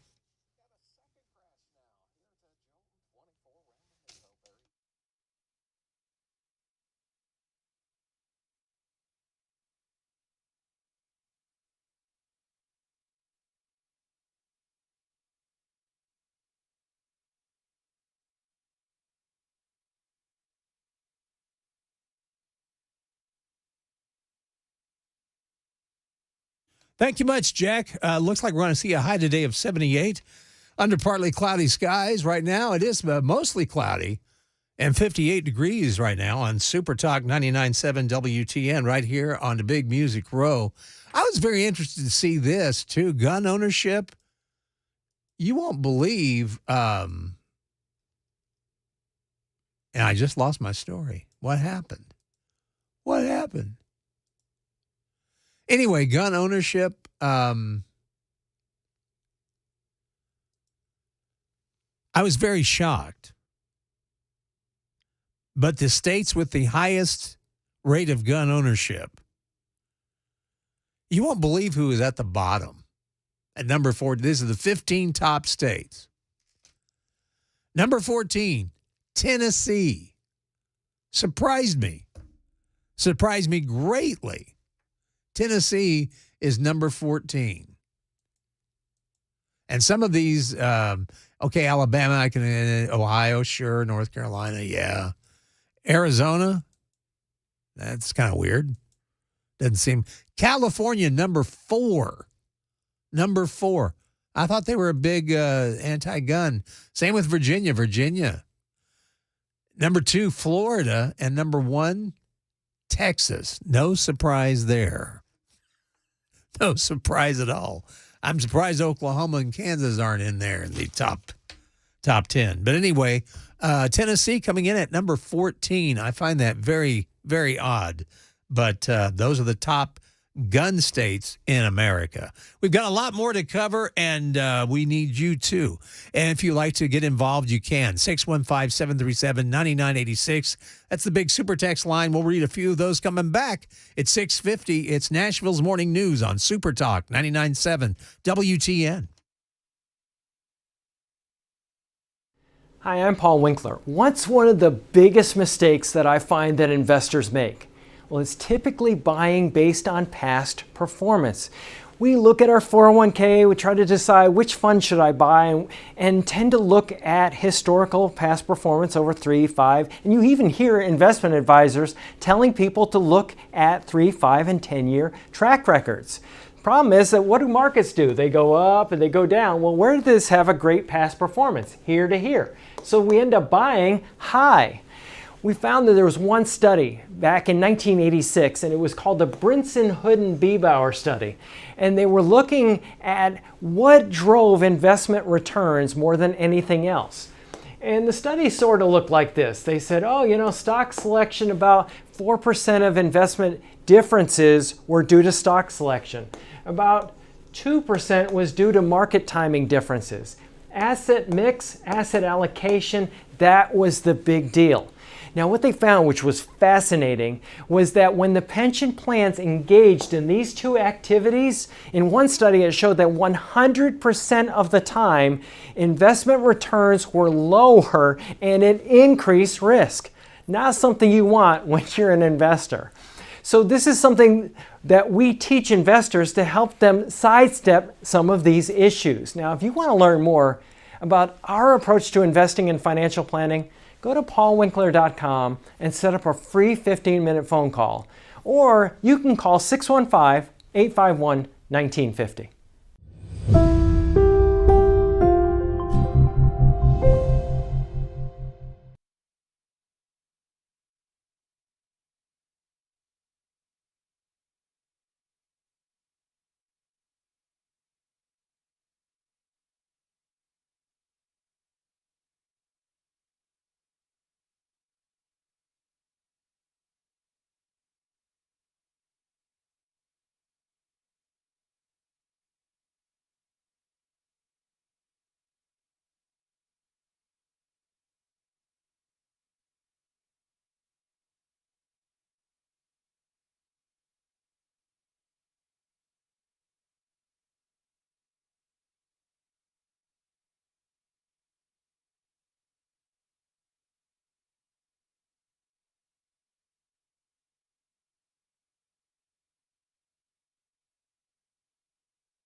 A mother pleads for her fugitive son to surrender peacefully. A Middle Tennessee family speaking out after bullets fly through their home on a sunny Sunday afternoon. Republicans hold secret votes to choose a new House Speaker designee today. There's 8 candidates who are now vying for that job. And the very latest from the Israel-Hamas war coming up at 7 on Super Talk 99.7 WTN. Thank you, Ken. 656 Super Talk 99.7 WTN. It's Nashville's Morning News. Dan Mandis earning a day off. Johnny B in for him. Glad to be here with you, along with Ken and Mason. And we are happy you joined us as well, especially you folks on the Super Text line, 615-737-9986. Also, Super Talk TV is up and running, and you can catch Super Talk TV on Facebook Live, on YouTube, on Twitch, and, of course, on WTN's website as well. Did I leave out anybody? Oh, yes, X. I was going to say X, Twitter, Elon's page, whatever you want to call it. Yeah, that's right. I call it the X now. Heard it on the X, baby. We've got a lot of people texting in, so we want to get to those. I love 2630. Hey, Danny B., we're down to 14 because we've all lost our guns in various boating. What's his name? Oh, various boating accidents. And he finds that funny. Oh, well, okay. He must be partaking early this morning. Glad they're especially calling me Danny B. It's 5 o'clock somewhere. Yeah, it's 5 o'clock somewhere. May as well party. Anyway, we've got a lot more coming up next hour. Just keep it right where you've got it. Ken Weaver has news straight up right here on Super Talk 99.7 WTN.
Seven o'clock on the dot. I'm Ken Weaver with your top stories. Polls are opening in Franklin this hour, right now, where voters will elect a mayor. Full forecast and traffic in 5 minutes. Right now in Tennessee, the mother of John Drake Jr. pleading for her son to surrender to authorities peacefully. Valeria East spoke to media yesterday. I'd rather see him locked up than that I have to bury him. John Drake Jr. is on the TBI most wanted list after being accused of shooting 2 police officers during a traffic stop in Laverne Saturday. News 2 says Chief John Drake issued another statement saying he continues to pray for the full recovery of the 2 officers shot and the safe apprehension of his son so that he can be held accountable. A Middle Tennessee family is speaking out after bullets from a drive-by shooting flew into their home Sunday. Missed us by probably a couple of feet. My wife in the other room with the baby, it went above her head about 8 to 10 inches, right above her head. It was like fight or flight mode. We didn't quite know what to do except get down, get under cover. It's scary. That's David Bill of Spring Hill telling Channel 4 it happened Sunday afternoon as the family heard vehicles speeding by outside. Police say the Bill home and another home caught in the crossfire. Witnesses say they saw a black Jeep Wrangler speeding away with a black man with dreads driving. In our nation's capital, Republicans hold secret votes to choose a new House Speaker designee. Byron Donald's one of the 8 new candidates. I spent 20 years in the business community. I actually was a member of our state legislature. I've chaired committees. I know the legislative process. I've worked with our colleagues up here to get a lot of policies done. So a designee could be chosen by today and then floor votes tomorrow. Israel-Hamas war continuing coverage. 2 elderly women released by Hamas militants. One of them is 85-year-old Yocheved Lifshitz. This is her daughter, Sharon. My mom is very much hoping that all the people that were with her will come back. ABC News Chief Foreign Correspondent Ian Pannell with more. She and 75-year-old Nuret Cooper were released by Hamas, touching down in Tel Aviv overnight. Both of them seen in video, released by Hamas, handed over to Red Cross officials. The 2 women kidnapped alongside their husbands, who are still believed to be held captive when Hamas stormed their kibbutz near Oz on October 7th. Their release bringing the number of freed hostages to just 4 as pressure mounts to get the remaining 219, including Americans, out. Israel stepping up its bombardment of targets in the Gaza Strip ahead of an expected ground invasion against Hamas militants and in the north, possibly against Hezbollah. That is Sherry Preston reporting and Market Numbers report. Market Numbers brought to you by Beacon Capital Management online at beaconcm.com. Checking before the opening bell, Dow futures up 158, S&P up 25, NASDAQ up 108. That's the latest news. Traffic and weather next. I'm Ken Weaver, WTN News.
It's Nashville's Morning News at 7:07 on the Tuesday morning. Dan Mandis taking a day off. Johnny B in his place, along with Ken Weaver and Mason Fleming. We are happy to have you be part of Nashville's Morning News.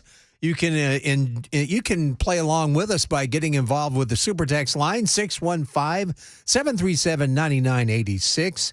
You can also watch us if you choose to do so. Why you would, I don't know. But whatever turns you on, you can catch Super Talk TV on Facebook Live, on the X, formerly known as Twitter, Twitch, and, of course, supertalk997wtn.com. You can check us out there as well. And just have fun, baby. That's all it's all about. It's 7:08, and speaking of fun, what about the Republicans trying to find a House Speaker? It never ends. President Donald Trump, former President Trump, weighed in on that. He said the Republicans struggle to find a speaker candidate everyone can get behind. He said there's only one person that can do it all the way. And he said, do you know who that is? He said, Jesus Christ. And of course, the audience found that very funny. But it's also kind of true. He said if Jesus came down and said, I want to be speaker, he would do it. Other than that, I haven't seen anybody that can guarantee it. So now you have 8. There are 8 House GOP candidates. The representatives Tom Emmer of Minnesota, Mike Johnson of Louisiana, Jack Bergman of Michigan, one that I'm hearing a lot of people talk about favorably, Byron Donalds of Florida, Kevin Hearn of Oklahoma, Gary Palmer of Alabama, Austin Scott of Georgia, and Pete Sessions of Texas. And Dan Muser of Representative Dan Muser of Pennsylvania, he'd also been in the race, but he announced at a private candidate forum on Monday that he was withdrawing from the speaker race. They've been without a House Speaker for, about 20 days now. And it really does. I almost think that the next president's going to be sworn in, and possibly the new speaker will be announced then. But anyway, we'll keep you on top of that and what becomes of that. Joe Biden, once again, President Joe Biden, turning it into a nanny state. His Food and Drug Administration, the FDA, is pushing to ban menthol cigarettes after it has pressed for safe crack pipe distribution and marijuana reform. The FDA has pushed its long-awaited ban on menthol cigarettes, which some public health groups believe could improve Black communities and prevent young Americans from smoking cigarettes. Menthol cigarettes are viewed as more addictive than traditional cigarettes. However, tobacco companies have argued over the years there is no direct link between menthol cigarettes and starting smoking or even increased dependence on cigarettes. Black leaders, the ACLU, and other similarly minded groups have voiced concerns that a menthol ban could lead to further policing of Black communities. And while the Biden administration is continuing its nanny state regulating menthol-flavored cigarettes, it has made controversial moves to increase access to other drug paraphernalia and safe places to use illicit drugs. Interesting. In the fiscal year of 2022, the Department of Health and Human Services, they began a $30 million grant program. Good gracious, to provide funds to nonprofits and local governments to help make drug use safer for addicts. A spokesman for the agency told the Washington Free Beacon that grants would provide pipes for users to smoke crack cocaine, crystal meth, and any illicit substance. So basically, we're paying for that. A $5 million grant to New York University and Brown University funded an investigation into if overdoses can be prevented by safe injection sites or places where drug addicts can use heroin and other illegal drugs and be revived if they use too much. Biden has also moved to pardon those convicted of marijuana possession under federal law. He's urging governors to do the same and moved to review how marijuana is scheduled under federal law. Now, Jeffrey Singer, who is a senior fellow at the libertarian-leaning Cato Institute, wrote that the menthol tobacco ban could lead to a stronger black market in cigarettes. He claims that, according to the National Survey on Drug Use and Health in 2020, 81% of black and 51% of Hispanic smokers preferred menthol-flavored cigarettes. While the proposed rule is intended to reduce tobacco-related health outcome disparities in black and brown communities, they say a closer look at the data on menthol cigarettes, as well as the European Union's experience with a menthol ban, suggests that the proposed product standard will not work and will likely foster a black market. My thought is exactly. Perhaps even worse, the ban might further aggravate criminal justice inequities. Citing various other studies, he also argued menthol cigarettes are no more and perhaps less harmful than non-menthol cigarettes. Menthol cigarette smokers have a lower cancer mortality risk than the non-menthol cigarette smokers. And despite the ban focusing on lowering teenage use of cigarettes, 60% of teen smokers smoke non-menthol cigarettes. But it looks like the menthol ban has left the station now. And like this administration is banning everything. And we'll even go into a little bit more of what they're banning after we take a look at our traffic with the Paul Winkler WTN Traffic Center.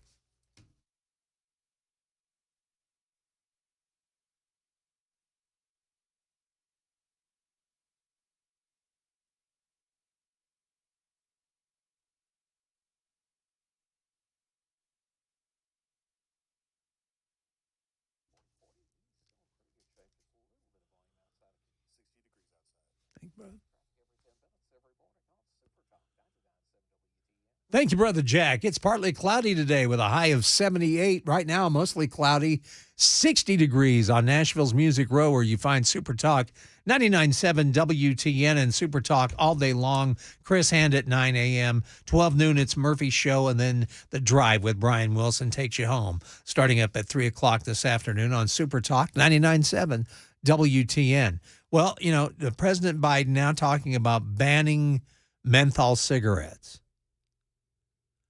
Boy, I tell you, this administration has been the biggest nanny state I think we've ever had. Now, let's see everything they've been banning. They're trying to get rid of, they're trying to get to where we're doing nothing but electric cars by the year 2030. They're trying to ban a lot of our household, a lot of our like washers, dryers, gas stoves, to save the environment.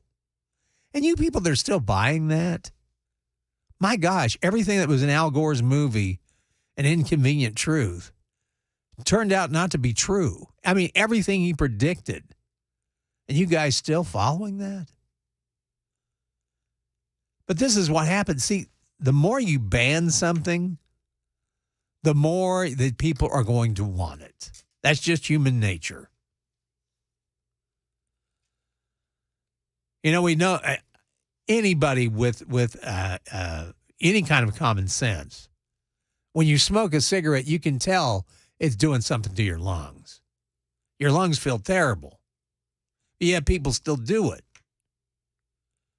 I would like to get more into what makes somebody, what turns somebody into an addict. What makes somebody believe they've got to have that cigarette?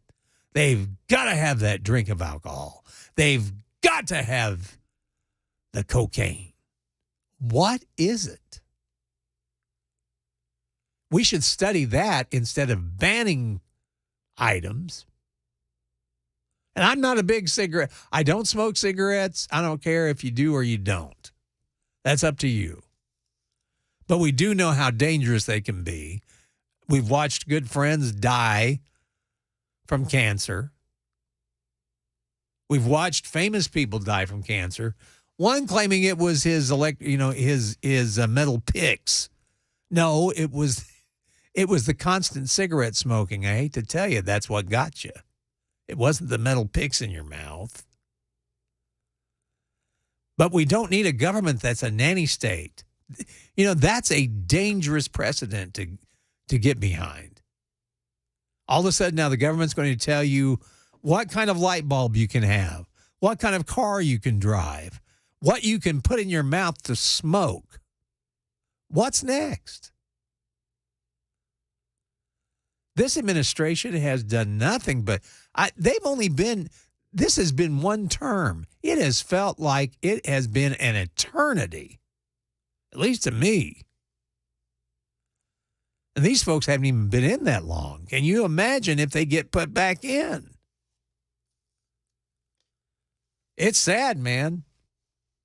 But banning menthol cigarettes is not going to curb. It's not going to curb cigarette smoking in minority communities. It's just not. I don't care what they do. You can ban menthol cigarettes all you want. If people want to smoke something, they're going to find it. And the black market, I agree, the black market will become quite successful with that.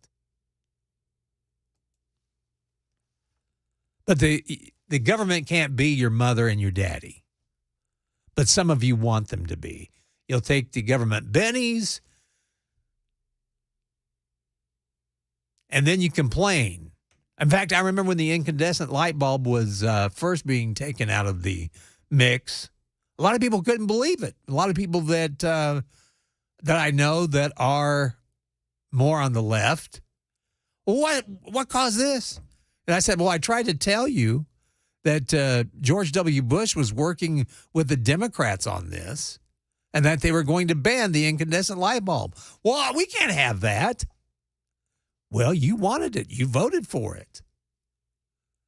That's why you say you've got to really watch what these people talk about and what they want to push through. And, of course, President Barack Obama, he can't get enough of the limelight. He's come back out, and he has a new statement on Israel and Gaza. And we'll let you know what he had to say coming up on Nashville's Morning News. Johnny B. in for Dan Mandis this morning, 7:19 on Super Talk 99.7 WTN. Hey everybody, Dan Mandis with Nashville's Morning News on WTN. I'm here at the Nashville Rescue Mission doing the interviews that I look forward to doing every single year. These are incredible stories of people who have had amazing recoveries. Thanks to this amazing facility, they are able to get clean and lead a more productive life. The date of our annual radiothon is going to be Monday, November 20th. Listen in and please donate. You can get more information at 99.7 WTN, including a link to the website for Nashville's Rescue Mission.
Statewide manhunt. The suspect's mother pleads for him to surrender peacefully. 8 more candidates hope to become House Speaker. Talk of a ceasefire in the Israel-Hamas war.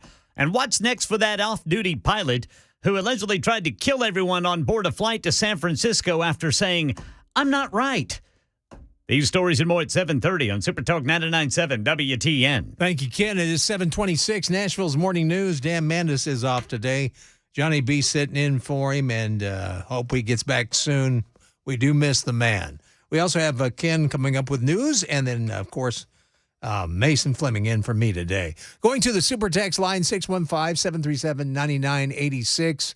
A lot of you folks are weighing in on the cigarette ban, the menthol cigarette ban that President Biden is presently talking about. I like what 4536 has to say. The Green New Deal, that's just old communism. And that's the truth. If you really want to get behind it, if you really want to get behind some of these movements like the environmental movement, it's all about socialism. That's what it is. Another person says, I do think that cigarettes, I guess they're talking about cigarettes, they should not be allowed to be marketed to kids. I agree. He said there's a vape shop here in Middle Tennessee, which is definitely playing on the Toys R Us, brightly colored with a logo that is a definite ripoff of the Toys R Us logo. Neon signs advertise fruit flavors. I think that should not be allowed, but by city ordinance, not by federal government. And I would tend to agree with that. You know, let kids be kids, man. Don't try to market that stuff to them. But it's happened as long as I've been alive. You have to watch certain store owners because they'll sell cigarettes to kids. I've seen it happen. But yeah, I think there should be a bigger crackdown on vaping and things of this nature. Keep it for adults. Let kids be kids for a while. That's always been my mantra. Let kids be kids. Let's not try to make them grow up that fast.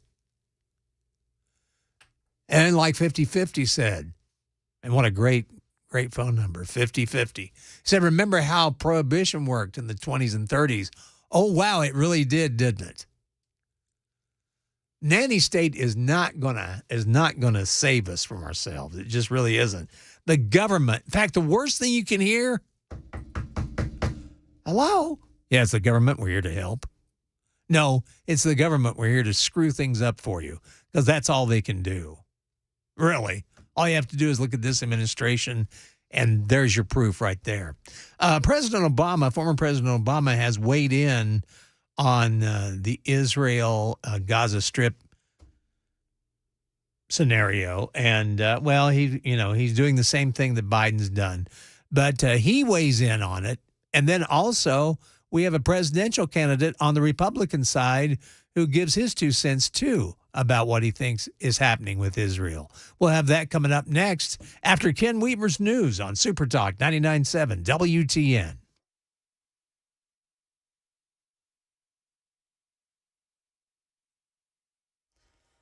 $7:30 on the dot. I'm Ken Weaver with your top stories. Polls are open in Franklin. Voters deciding on a mayor and alderman at large today. Full forecast and traffic in 5 minutes. Right now in Tennessee, the statewide manhunt for John Drake Jr. continues. The son of Metro Nashville Police Chief John Drake on TBI's most wanted list and charged with attempted murder after 2 police officers were shot during a stolen car investigation at a Dollar General in Laverne on Saturday. John Drake Jr.'s mother, Valeria East, telling Channel 4 she fears for her son's life. And I hope he just calls my phone so I can plead to him to turn himself in. She says she's sorry for the 2 police officers who were shot and is glad they're recovering. Ashley Bowley-Jack and Greg Kern have both been released from the hospital. In our nation's capital today, Republicans expected to vote for a speaker nominee. There are 8 candidates. Frontrunner and current Majority Whip Tom Emmer, only one of 2 who voted in favor of certifying the 2020 election, and was asked whether his standing with former President Trump is an issue. Is your relationship with Trump an issue? No, we have a good relationship. Floor vote expected by tomorrow. Israel-Hamas war continuing coverage. U.S. National Security spokesman John Kirby non-committal when asked if the U.S. is involved in or in support of talks of a ceasefire for hostages deal. What we want right now is make sure Israel has the tools it needs to defend itself and to go after Hamas, and that humanitarian assistance keeps flowing. Hamas and its sympathizers continue to call for violence against Jewish targets in the U.S. and abroad. And later today in Oregon, 44-year-old Alaska Airlines pilot Joseph Emerson expected to be in court on 83 counts of attempted murder. One count for every person who was on board a flight Sunday night when he allegedly tried to crash the plane. This off-duty pilot made some comment about "I'm not right," and then lunged and tried to pull the fire extinguisher buttons in the cockpit. The flying pilots were able to take control of the situation, get the non-flying pilot out of that cockpit, and then they were able to make an emergency landing in Portland. Alex Stone reporting. That's the latest news, traffic and weather next. I'm Ken Weaver, WTN News. Today's show happened because I saw a comment. He said, why don't you do something on doves and dove fields and how to find them and things like that. So yeah, all right. Good idea. It's past the opening day, but like you said, it can work. Yeah. Because the season is long. It runs for 90 days and there's 3 segments, so we're going to cover all that today. Let's rattle off the season. September 1 through September 28th is the first segment of Dove, and then October 14th through November 5th, and then December 8th through January 15th. 15 is your bag limit. So September 1 is opening day, and that's at noon in Tennessee. September 1st has been one of those days. I mean, you'll see guys. I mean, they'll take off work. Have big cooking and getting together with friends, and it's kind of neat to see. Yeah. Historically, it's a huge social event. I'd say the majority of the hunters probably hunt opening day, opening weekend, and then won't pick up a shotgun until next year. So, we have 2 other segments besides this one. Running in October, and then even all the way through January 15th. There's a lot of opportunity throughout the year. On our website, tnwildlife.org, on our homepage, you can click the button there to dove hunting info and fields is what the button's titled. It's got all the information on dove hunting. You can find the fields there. So let's talk about how to find a field. You click on Region 2, it pulls up the options that are available, and get down to Bark Camp Barrens, and you see it's open statewide. So the hunting's not over there. There's still opportunity. Even though we had a big opening day, let it die down a little bit and get back in there. You're going to have some good hunting, I think, there, sounds like, anyway.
stay up to date with the latest on your forecast on WSMV4 and in the free First Alert app. Tuesday morning in Nashville, Middle Tennessee. It's 7:39. It's Nashville's Morning News. Johnny B. in for Dan Mandis this morning, along with Ken Weaver and Mason Fleming. We're happy to have you here with us. If you'd like to get involved, you can with the super text line, 615. So we'll try to read some more as the show continues. And then, of course, you can watch us on Super Talk TV, Facebook Live, Twitch, X, and, of course, WTN.com. You can check us out there as well. Well, President Barack Obama, he's been checking in quite a bit. And, of course, with everything that's going on with Israel and Gaza, as the death toll continues to rise there, President Obama decided to weigh in himself. And this is what I love about this article. This is how they put it. In a lengthy statement, what else would you expect from him? Obama, I mean, seriously, when has the guy ever been quick? Everything with President Obama is lengthy. That's the way to go, brother Johnny B. Of course, I understand not everything. But anyway, he again condemned the deadly attacks launched by the militant group Hamas on October 7th. He said it was an unspeakable brutality.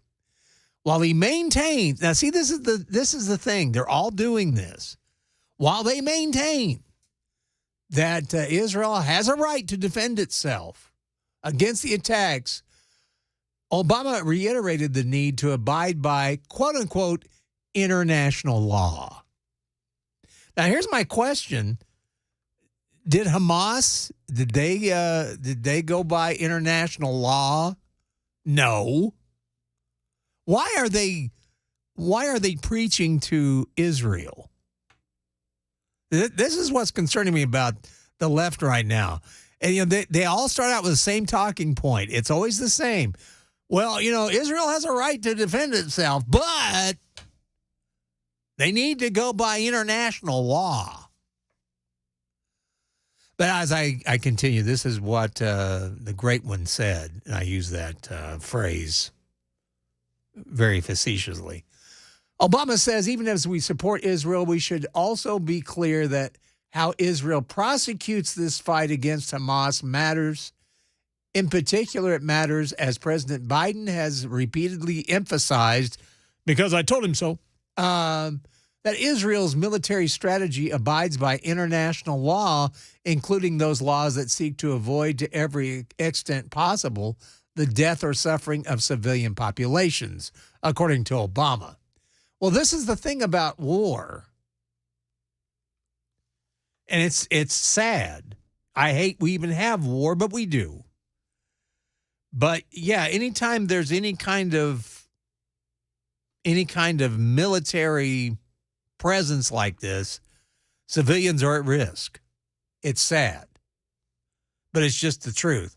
But my question still is the same to President Biden, to former President Barack Obama, to everybody that keeps saying, Israel has a right to defend itself, but, there's a big but. They must abide by international law. Well, why is there not one reporter going, well, let me ask you, did Hamas, did they go by international law? I don't think they did. One person that is speaking out about the Biden administration pressuring Israel to delay its ground invasion of the Gaza Strip. Well, one guy that's coming out against them and supporting Israel is a presidential candidate. Yes, he is Republican, and he is in the field, and he had something to say, and I think what he had to say was very good, and we're going to hear from him next after we check the traffic from the Paul Winkler WTN Traffic Center.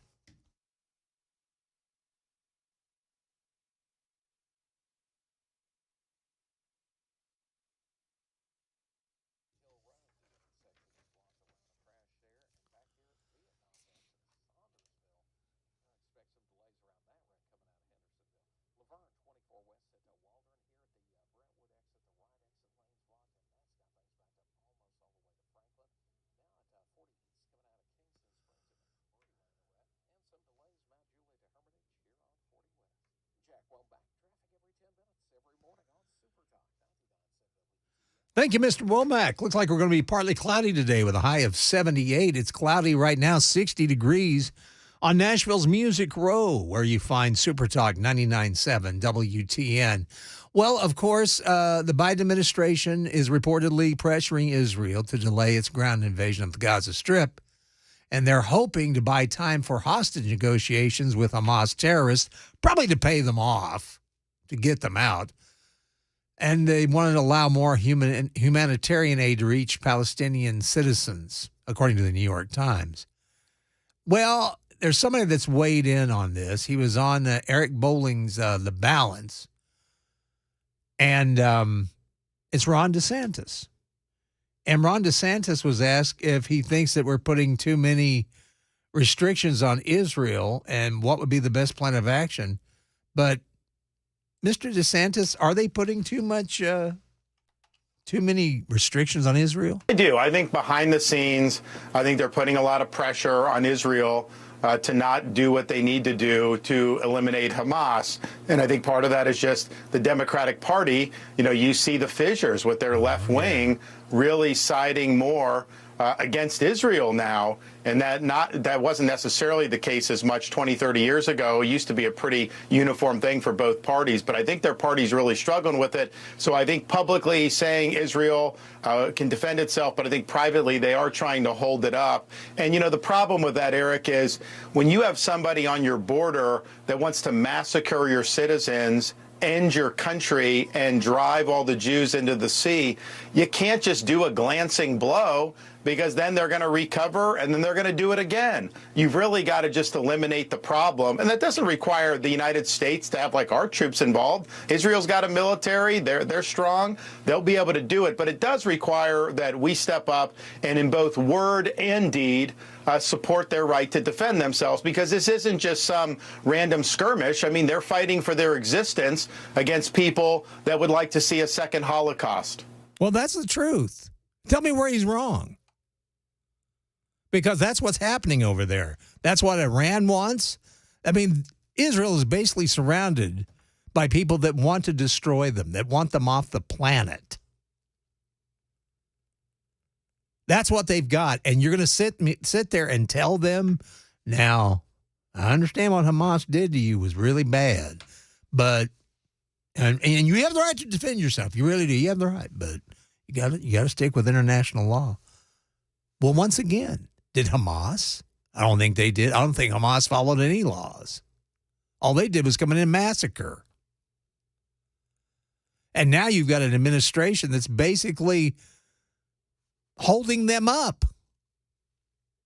And if that wasn't enough, House Republicans have also sent a letter to Defense Secretary Lloyd Austin yesterday asking for a briefing about how closely the Department of Defense is monitoring the flow of U.S. weaponry to Hamas, and that was used in their terrorist onslaught against key ally Israel.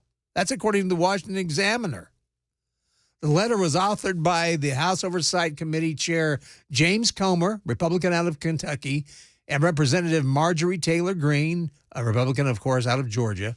They asked Austin to appear on Capitol Hill next Monday amid reports that the U.S. arms are making their way into the hands of terrorists from Afghanistan and the battlefields in Ukraine. That has been reported quite a bit. And what would you think would happen to all of that hardware we leave behind? Oh, that's American stuff. Leave that alone. No, it's been reported that some of these munitions have gotten into the hands of Hamas and other terrorist organizations. I'm sure it has. I'm sure it has.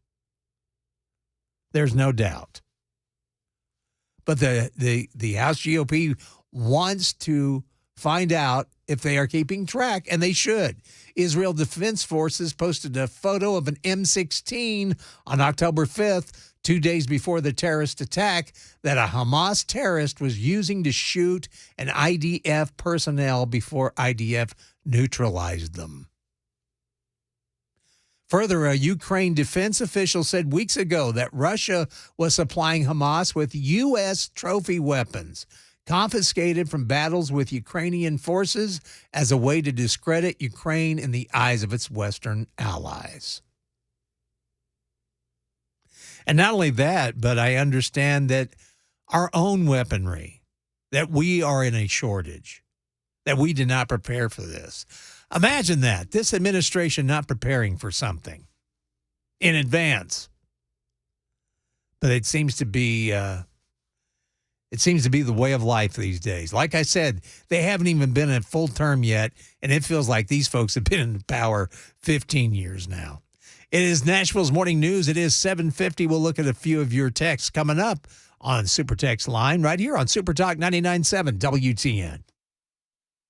Hi, I'm Paul Winkler. What's one of the biggest mistakes that I find that investors make? Well, it's typically buying based on past performance. We look at our 401k, we try to decide which fund should I buy, and tend to look at historical past performance over 3, 5, and you even hear investment advisors telling people to look at 3, 5, and 10-year track records. Problem is that what do markets do? They go up and they go down. Well, where did this have a great past performance? Here to here. So we end up buying high. We found that there was one study back in 1986, and it was called the Brinson-Hooden-Biebauer study.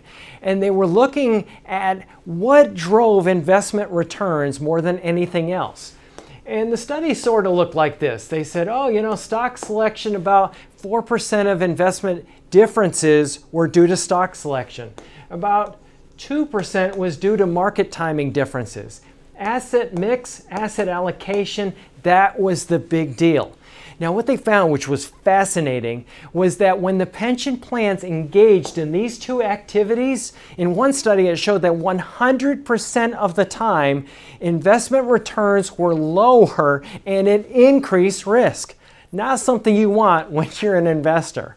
So this is something that we teach investors to help them sidestep some of these issues. Now, if you want to learn more about our approach to investing in financial planning, go to paulwinkler.com and set up a free 15-minute phone call. Or you can call 615-851-1950.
Statewide manhunt and the mother pleading for her son to surrender peacefully.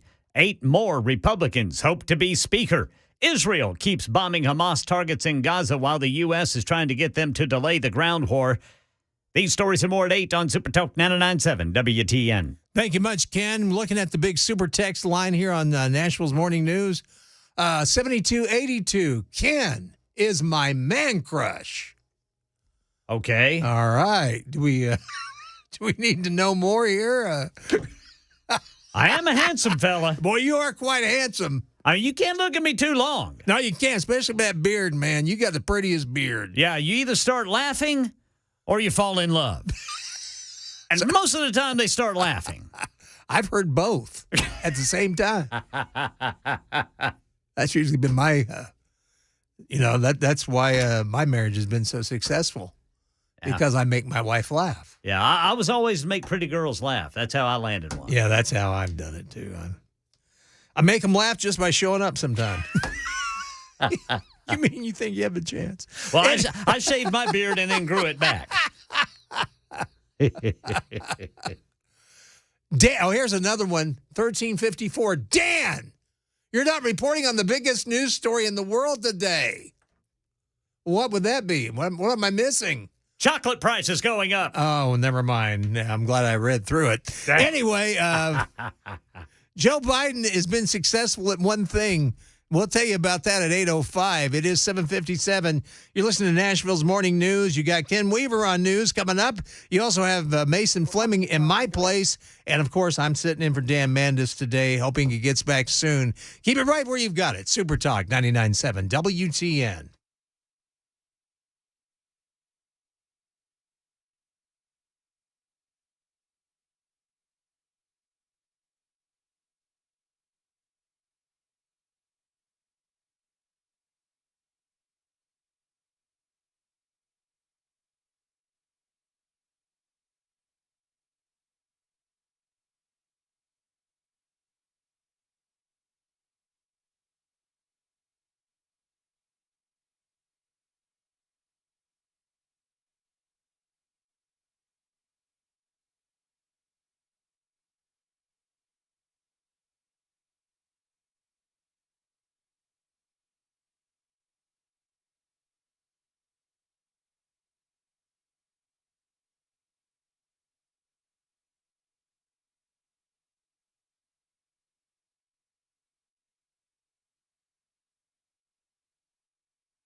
Eight o'clock on the dot. I'm Ken Weaver with your top stories this Tuesday morning. It's all ears and eyes on the city of Franklin, where voters are choosing a mayor and alderman at large today. Polls opened at 7. Full forecast and traffic in 5 minutes. Right now in Nashville, the mother of the suspect police say shot 2 Laverne police officers on Saturdays, pleading for her son to turn himself in. Valeria East telling the media she fears for her son's life. I'd rather see him locked up than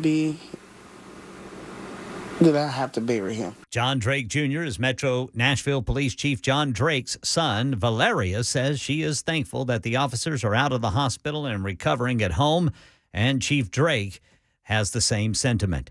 Elsewhere in Middle Tennessee, Spring Hill police say 2 homes were caught in the crossfire of a drive-by shooting Sunday afternoon.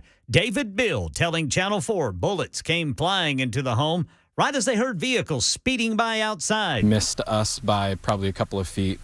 My wife in the other room with the baby, it went above her head about 8 to 10 inches, right above her head. It was like fight or flight mode. We didn't quite know what to do except get down, get under cover. It's scary. Witnesses say they saw a black Jeep Wrangler speeding away. In our nation's capital, Republicans voting today behind closed doors to choose a speaker nominee. There are now 8 candidates. Assuming that no candidate wins a majority on the first secret ballot, the field will winnow automatically. More rounds of voting will be held until someone wins most of the ballots cast. That person then will move to the floor. After 3 full weeks without a speaker, New York Congressman Mark Molinaro says it's time for Republicans to finally pick a winner. I'm hopeful that this gets wrapped up in the next 48 to 72 hours. But Kentucky's Thomas Massey isn't as optimistic. Have you seen our track record? Stephen Portnoy reporting. Israel-Hamas war continuing coverage. Prime Minister Benjamin Netanyahu letting Lebanon know it better keep its terrorists in check. If Hezbollah makes the mistake of joining this war in a significant way, it will regret it. They will long for the second Lebanon war, which they regretted. Meanwhile, the U.S. trying to get Israel to delay its ground campaign in Gaza. And later today in Oregon, 44-year-old Alaska Airlines pilot Joseph Emerson expected to be in court on 83 counts of attempted murder, 1 count for every person who was on board a flight Sunday night when he allegedly tried to crash the plane after saying something like, "I'm not right." Soon after takeoff, officials say Emerson tried to cut the plane's engines by pulling the fire extinguisher handles, known as the T-handles. The crew was able to overpower Emerson, handcuffing him to a seat in the cabin. We've got the guy that tried to shut the engines down out of the cockpit. The pilots then diverted to Portland, where Emerson was taken into custody. That's Ike Jaichi reporting. Market Numbers report. Market Numbers brought to you by Beacon Capital Management. Online at beaconcm.com. Checking futures ahead of the opening bell. Dow futures are up 160. S&P up 23. NASDAQ up 93. That's the latest news. Traffic and weather next. I'm Ken Weaver, WTN News.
Hey. Whoa. Yeah. 8:07. Good morning. It is Nashville's Morning News. And Dan Mendes is out today. Johnny B sitting in for him along with Ken Weaver and Mason Fleming. And you can get involved, too, with the Super Text line, 615-737-9986. A lot of you have, and we appreciate it. You can also watch us on Super Talk TV. Don't know why you would, but you do. So you got that choice. You can watch us on the X. You can also watch us on Facebook Live, on Twitch, and, of course, Super Talk, 99.7 WTN.com. Well, I love this story. This is from Channel 4, WSMV. They said people across the country are watching what happens in Franklin, Tennessee today, as the city's controversial race for mayor is decided. People across the country. People across the country? Seriously? I have not talked to one person. And I know a lot of people that are into politics. Not one of these people have asked me about, hey, man, what about that mayoral race? How do you think that thing's going to shake out? Nothing against them, but I just don't think people across the country are watching what happens with the mayoral race in Franklin. Now, the Franklin Alderman Gabriel Hansen. Now, she was the one that was I had never heard of her till I guess she was on Murphy's show. Yeah. And that didn't go swimmingly, I understand. But that's where I first that's so really she owes her fame, if you want to call it that, to Matt Murphy. He put her name out. I mean, he made her a household name around here. Well, and then she caught the attention of one Phil Williams over at News Channel 5. Yes, yeah. You never want to catch Phil Williams. If you catch his attention, you may as well just park the bus. Yeah, that's right. I forgot about that. Yes. But yeah, she's been kind of a lightning rod. According to this Channel 4 story, they say incumbent Ken Moore is facing off against Miss Hansen for a spot as the city's mayor. And she's been embroiled in controversy since she announced her run, including refusing to denounce alleged white supremacists.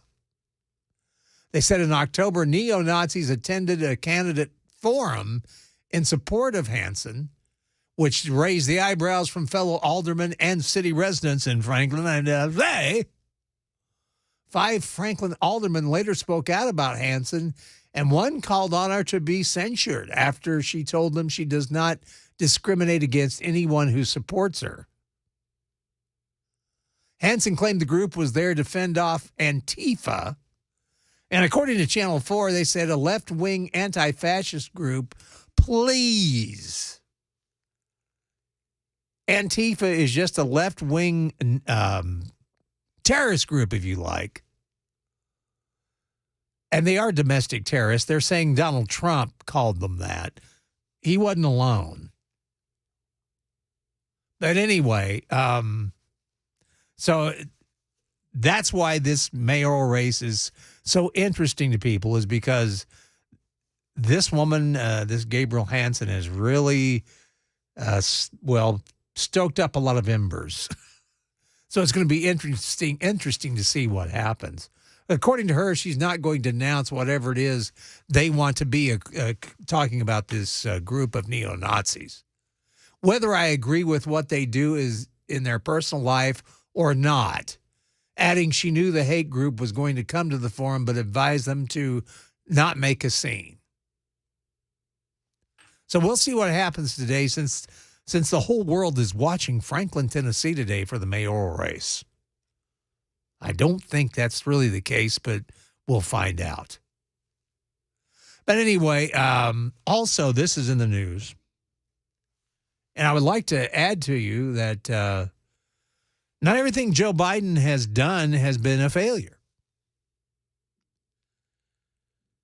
He really meant to do this, and he's been successful at it. And, we just wanted to we wanted to, make it clear to you that President Joe Biden has done exactly what he wanted to do, which was bring more illegal immigrants into the country. More than 4 million illegal immigrants crossed the southern border during the government's October to September budget year. In contrast, 3.67 million Americans were born during the matching 12-month period in 2022, which indicates that basically for every illegal immigrant that crossed the border, a new baby was born in our country. And Lord knows if it's a legal citizen or not. This is what he's always wanted. The inflow also creates a vast economic competition for the 3 million American youths who have graduated from schools in the 10 months up to October 2022. One predictable result is that the new illegal immigrants are pricing ordinary Americans out of housing, which is true. It is also causing paychecks to start to dwindle. It is affecting every facet of American life. And yet, this administration is all they're doing down there. Every time you hear about, well, they're sending a National Guardsman to the border. They're not trying to protect the border. They're trying to process these people as fast as they can. And that's not counting. There are millions of others that are getting through that we don't know anything about. So the number's probably bigger than 4 million. And like I said, if you don't believe me that this is what the Democrats have always wanted. They want it for several reasons. One, they want the votes. That's the number one thing. It's to keep their brand alive. And this administration is got this on hyperdrive. In fact, I'm going to tell you how many have crossed the border just this morning. When we went on the air at 5 a.m., it was just under 2,000. I'll tell you what that number is now. And I'll even have some sound for you from Joe Biden himself saying this is a good thing. It's 8:14, time to check the roads from the Paul Winkler WTN Traffic Center.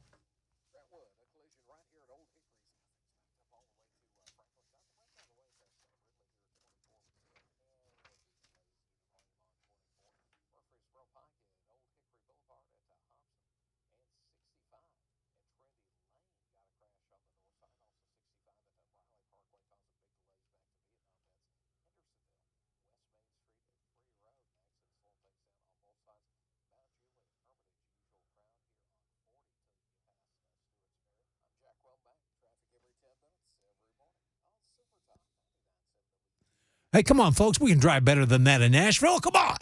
It's 8:15, and it looks like we're having partly cloudy skies today with a high of 78.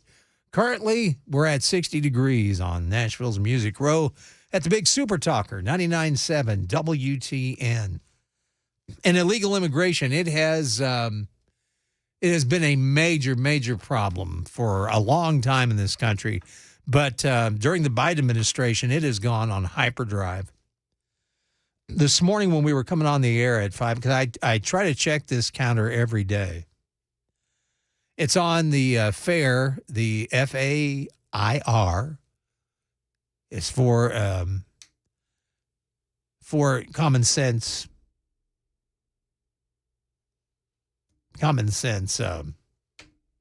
immigration. It's fairus.org if you'd like to check it out. But every day they have a counter of illegal immigrant crossings. This morning when we came on just before 5 o'clock, we were just under 2,000. That was at 5.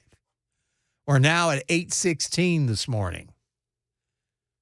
We're now at 3,273 illegal immigrants have crossed the country today.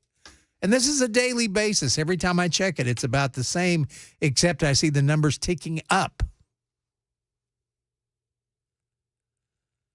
And this is not something that has gone unnoticed. I mean, this is something that this administration has been all for. And if you don't believe me, listen to the words of the Grand Poobah himself, Joe Biden. This is what he said. And the wave still continues. It's not going to stop, nor should we want it to stop. As a matter of fact, it's one of the things I think we can be most proud of. Yeah. An unrelenting stream of immigration. Non-stop. Non-stop. Folks like me who were Caucasian of European descent. Yeah, let's bring race for the into first it. time in 2017, we'll be in an absolute minority in the United States of America. Absolute minority.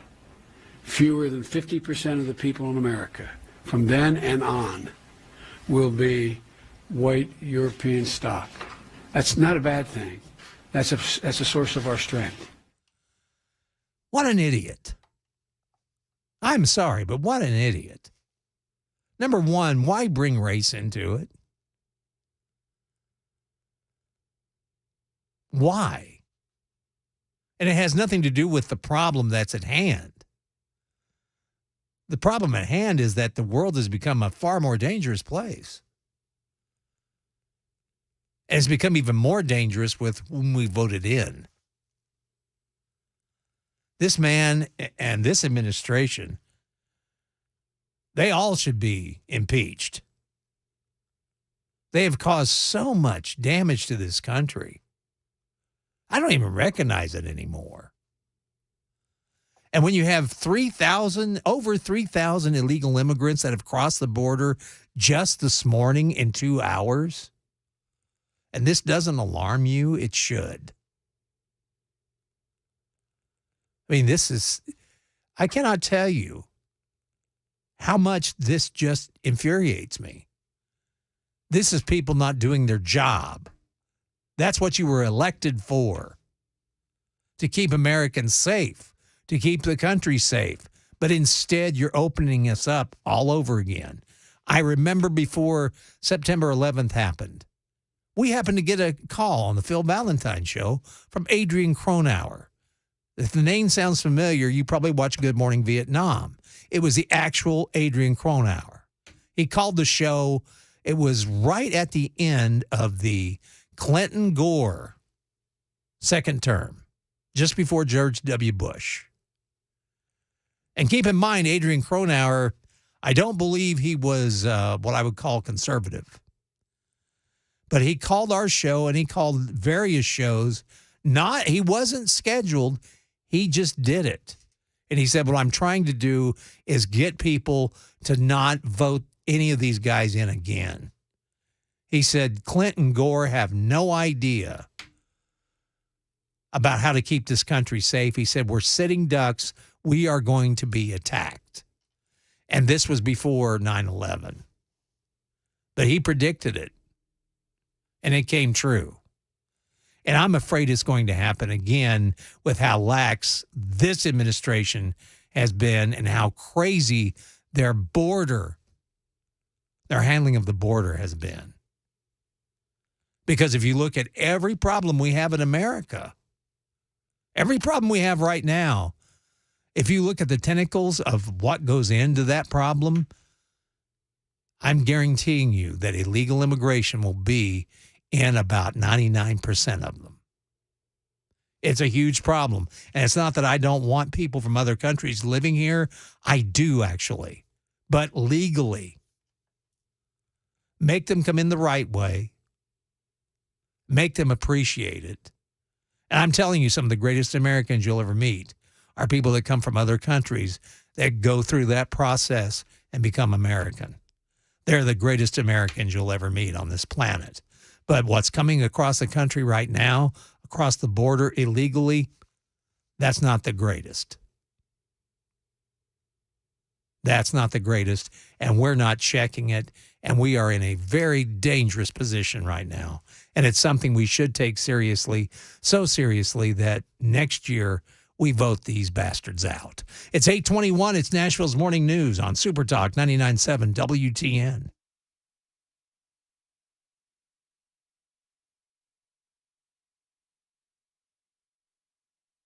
Hey everybody, Dan Mattis with Nashville's Morning News on WTN. I'm here at the Nashville Rescue Mission doing the interviews that I look forward to doing every single year. These are incredible stories of people who have had amazing recoveries. Thanks to this amazing facility, they are able to get clean and lead a more productive life. The date of our annual radiothon is going to be Monday, November 20th. Listen in and please donate. You can get more information at 99.7 WTN, including a link to the website for Nashville's Rescue Mission.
Hear the pleas of a Tennessee fugitive's mother.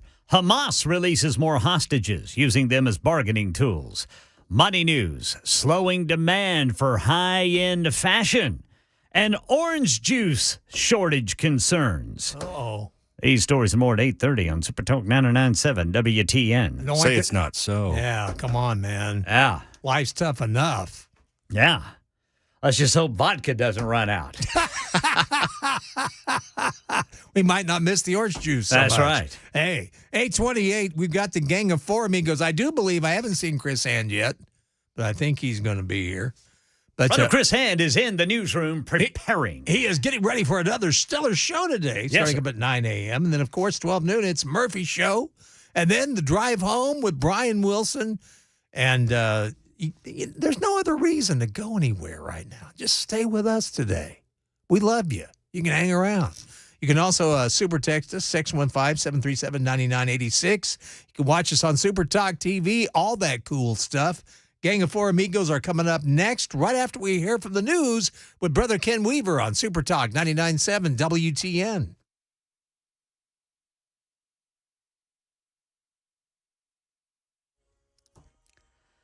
$8:30 on the dot. I'm Ken Weaver with your top stories. And polls are open in Franklin, where voters are choosing a mayor and an alderman at large today. Full forecast and traffic in 5 minutes. Right now in Tennessee, the mother of attempted murder suspect John Drake Jr. pleading for her son to surrender peacefully after allegedly shooting 2 Laverne police officers on Saturday. Come home. I need him to call and turn himself in. News 2 says Chief John Drake issued another statement saying he continues to pray for the full recovery of the 2 officers shot and the safe apprehension of his son so that he can be held accountable. Later today in our nation's capital, Republicans vote behind closed doors to choose a nominee among 8 new candidates for Speaker. None of these 8 have the endorsement of former President Trump. Israel-Hamas war continuing coverage. 2 elderly Israeli women have been released by Hamas, but they still have their husbands.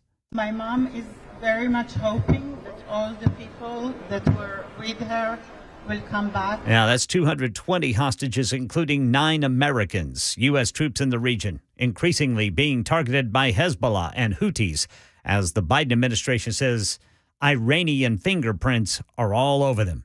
Market Numbers Report brought to you by Beacon Capital Management. Online at beaconcm.com. Here's Jim Ryan. Investors hoping for good things from tech earnings reports have pushed stocks higher going into the trading day. Before the opening bell, Dow futures were up 155 points. The S&P and NASDAQ were poised to gain 0.6% to start the session. On Monday, though, the Dow Jones lost 191 points and closed back below 33,000. The Standard & Poor's 500 was off 0.17%. The NASDAQ composite finished the day with a 0.25% advance. Slowing demand for high-end fashion could hit Gucci right in the wallet. Experts think the company behind that and other luxury brands will report a sales drop of about 6% later today. Your morning glass of orange juice is costing more, and prices are showing no signs of a retreat anytime soon. The Florida orange crop is down 50% compared to 2 years ago. It's been hit by recent extreme weather and a greening disease that's ruining citrus crops. All right, we are 2 minutes into the brand new trading day. Let's check stocks. Dow is up 167. The S&P up 21. NASDAQ up 73. That's the latest news. Traffic and weather next. I'm Ken Weaver, WTN News. Today's show happened because I saw a comment. He said, why don't you do something on doves and dove fields and how to find them and things like that. So yeah, all right. Good idea. It's past the opening day, but like you said, it can work. Yeah. Because the season is long. It runs for 90 days, and there's 3 segments, so we're going to cover all that today. Let's rattle off the season. September 1 through September 28th is the first segment of Dove, and then October 14th through November 5th, and then December 8th through January 15th. 15 is your bag limit. So September 1 is opening day, and that's at noon in Tennessee. September 1st has been one of those days. I mean, you'll see guys. I mean, they'll take off work. Have big big cooking and getting together with friends, and it's kind of neat to see. Yeah. Historically, it's a huge social event. I'd say the majority of the hunters probably hunt opening day, opening weekend, and then won't pick up a shotgun until next year. So, we have 2 other segments besides this one, running in October and then even all the way through, January 15th. There's a lot of opportunity throughout the year. On our website, tnwildlife.org, on our homepage, you can click the button there to dove hunting, info, and fields is what the button's titled. It's got all the information on dove hunting. You can find the fields there. So let's talk about how to find a field. You click on Region 2, it pulls up the options that are available, and get down to Bark Camp Barrens, and you see it's open statewide. So the hunting's not over there. There's still opportunity. Even though we had a big opening day, let it die down a little bit and get back in there. You're going to have some good hunting, I think, there, sounds like, anyway.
Oh, it's time. 8:39. Good morning. It is Nashville's Morning News and time for the Gang of Four Amigos.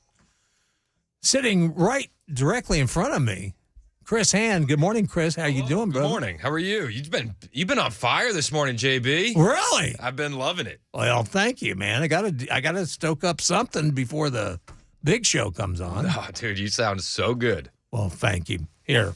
Oh, I forgot my checks. All right. Anyway, in the newsroom, my brother Ken Weaver. Good morning, Ken. Good morning, boys. Yes. And in my place, and I always want to call you Mason Williams, but it's Mason Fleming. I appreciate it. Thank you for letting me actually be here as I'm struggling all morning. It's good to have you. Well, come on, man. This is the early morning shift. Not everything is supposed to be, great and running smoothly. Brother Mason knows that very well. Yes, he does. Yes, he does. Hey, do any of you guys play the lottery at all? I have a couple of times. I have not. I am one jack squat. Well, you got to get to know this Kentucky woman. Oh, tell me. Listen to this. Not only did she score a $10,000 prize in January, she just won $50,000. Same year. But how much did she kick in the front end? Exactly. How much money did she? How much money did she? Probably over $60,000. When I was 19, right? And I won $500 on a scratcher. Yeah. I remember being so excited. I went and spent $400 on more scratchers. I never bought another scratcher again. I bet not. I remember sitting at the slots in Vegas one time. I kept getting excited because every 3 or 4 pulls, man, I'd get all these tokens. Then I finally realized that I'm just breaking even. So I just went and bought breakfast and called it a day. Actually, it turned out to be night because I'd been up for 3 days. Hey, Mr. Weaver, I understand you stopped gambling with us. You're bad luck. Get out. Yeah, come on, have some dinner upstairs with us in the room. Yeah. I thought I was really doing something. I was just, oh, yeah. I'm winning, baby. Woo. Well, it's kind of like me when I went into a slot, when I went into an establishment like that in Tulsa, Oklahoma, owned by some very fine Native Americans. I won. Mm-hmm. I just did one, and I won. And the girl goes, "Well, here's some money. You can go play some more." I said, "Nope." Gotta go. That one's buying my lunch. Yeah. It's just like old Kenny Rogers said, you got to know when to hold them and know when to fold them. That's right, my brother. So, yeah. So anyway, that would be interesting to see how much money she spent. Yeah. To get this $60,000. I'm sure she had to be spending religiously. She had to. She's tithing away the lottery. Have you ever seen, too, these people that... I remember when I went into the place in Tulsa, there was one woman there, and, man, she just looked like she was dripping money. And like she just spent her days there. Really? Yes, because it looks like it was her favorite table. It was her favorite machine. Mm-hmm. She had, expensive rings on. It was almost sick. It was like, do you just spend your time here daily? It's just a hobby. Yeah. Yeah, at what point does the hobby just become a full-blown addiction? Yeah, it's like, well, Daddy must be taking care of you. Yeah. He's at work, so. Well, there are these stories about, like, people laying down, just like a couple of bucks. Oh, yeah. And, they coming back like $1 million winner. I think that happened, looks like September 21st of this year in Fulton County, Georgia. Yeah, it was part of that big Powerball jackpot. Oh, it didn't right. win the jackpot. But a $2 ticket was worth $1 million. Jeez. Well, that's pretty good. That is really good. And as much as people are probably watching that, there's probably not as many people watching the Powerball as there are people watching the big mayoral contest in Franklin. The world is watching. According to WSMV, I read this and I went, say what? Say what? I live in the town over, and I don't care. 100%. 100%. Not the talk of the town in Murfreesboro either. Yeah. It's water cooler conversation today. The whole world's watching Franklin, Tennessee. Eyes on Franklin. Wait till Fairview has theirs. I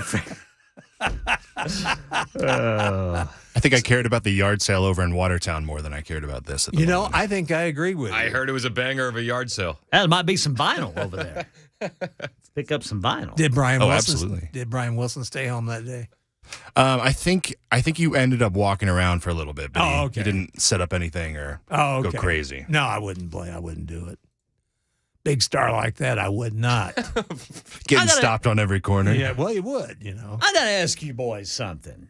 All right, this dog that they claim lived 31 years. Yeah. That is according to the Guinness, is now the oldest dog to ever have lived. I'm not buying it. That sounds like a Joe Biden claim if I've ever It heard does, one. doesn't it, Brother Chris? Yes, it does. I don't believe a dog can live 31 years. Yeah. Now, I get a dog living 21 years maybe. Sure. But I'm not going 31 years. Apparently, this dog's name is Bobby.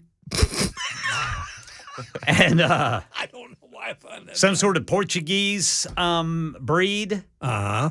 But, they keep showing, they show a picture of a dog with a man, and the man is smiling, and they say, oh, yeah, that's a 31-year-old dog right there. Just died the other day. Too bad. It was oldest dog on record. 31 years. Yeah, I need to see, pictures of when it was a puppy. Yes. Maybe with this guy at the time, rather than just, we had a real old dog die. Yeah, and he needs to be holding a newspaper. Yeah. And then let us know what he fed the dog. And That's a good newspaper. I'm not buying it. No, it is hard to believe. Oh. And you're right. It does sound like a Joe Biden. It does. That's my dog, Lucky. That was Major's uncle. Oh, He was a biter, too. Back they all were. But I don't know, man. I'm just not, I just don't believe it. Apparently, here's the thing. This dog, Bobby, overtook the other alleged oldest dog in the world, little Chihuahua in Florida by the name of Toby Keith. How old was Toby Keith? Toby Keith was 21. So we're supposed to believe that Bobby comes in and beats him by a decade? Yeah, by a Come decade. on. Oh, yeah? Well, I'll show you. I'll show that little pipsqueak. Yeah. And when did Toby Keith die? How are we only just hearing about Bobby now? Yeah. Wouldn't we have heard about him immediately following? Like, hey, Exactly. Bobby's distraught because Toby's dead. Bobby's got the belt, Well, that's what I was thinking too, man. I don't know. I'm all into the Guinness World Record, things like that. But Right. I'm gonna have to see some more proof on this. My kids had never seen a Guinness Book of World Records, and we were looking at one at the bookstore. My daughter opened up to the page with the man with the world's longest nails. Yeah. And she just closed it. She just closed the book and put it right back on the shelf and walked away. So it's a hard pass, Dad. Can't take that one, Dad. No, it's a bridge too far. Yeah, that. Man, how do you go about doing that? 31 years, though. That's a long. That's a long time for a dog to live. Surely there's a veterinarian listening right now that could tell us whether or not this is possible. Check the old super text line. Yeah, there you go. The old super text line. Hey, yeah. super text line. Crowdsource that quick. That'd be cool if he did. And what kind of, quality of life did that poor dog have? But Well, we have one texter on here, 9810. Yeah. I have a pic of that dog playing poker.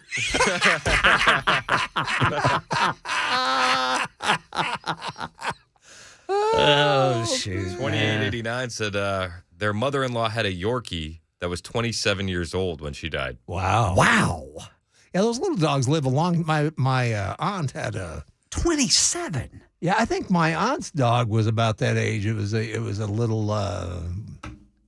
You just brought it up, and I can't remember. Yorkie. No, a Chihuahua. Oh, a Chihuahua. A Chihuahua with no teeth. That would always gum my butt. Yeah. Am I heartless for saying this? But I love my dog. Yeah. But I signed up for a certain amount of time here.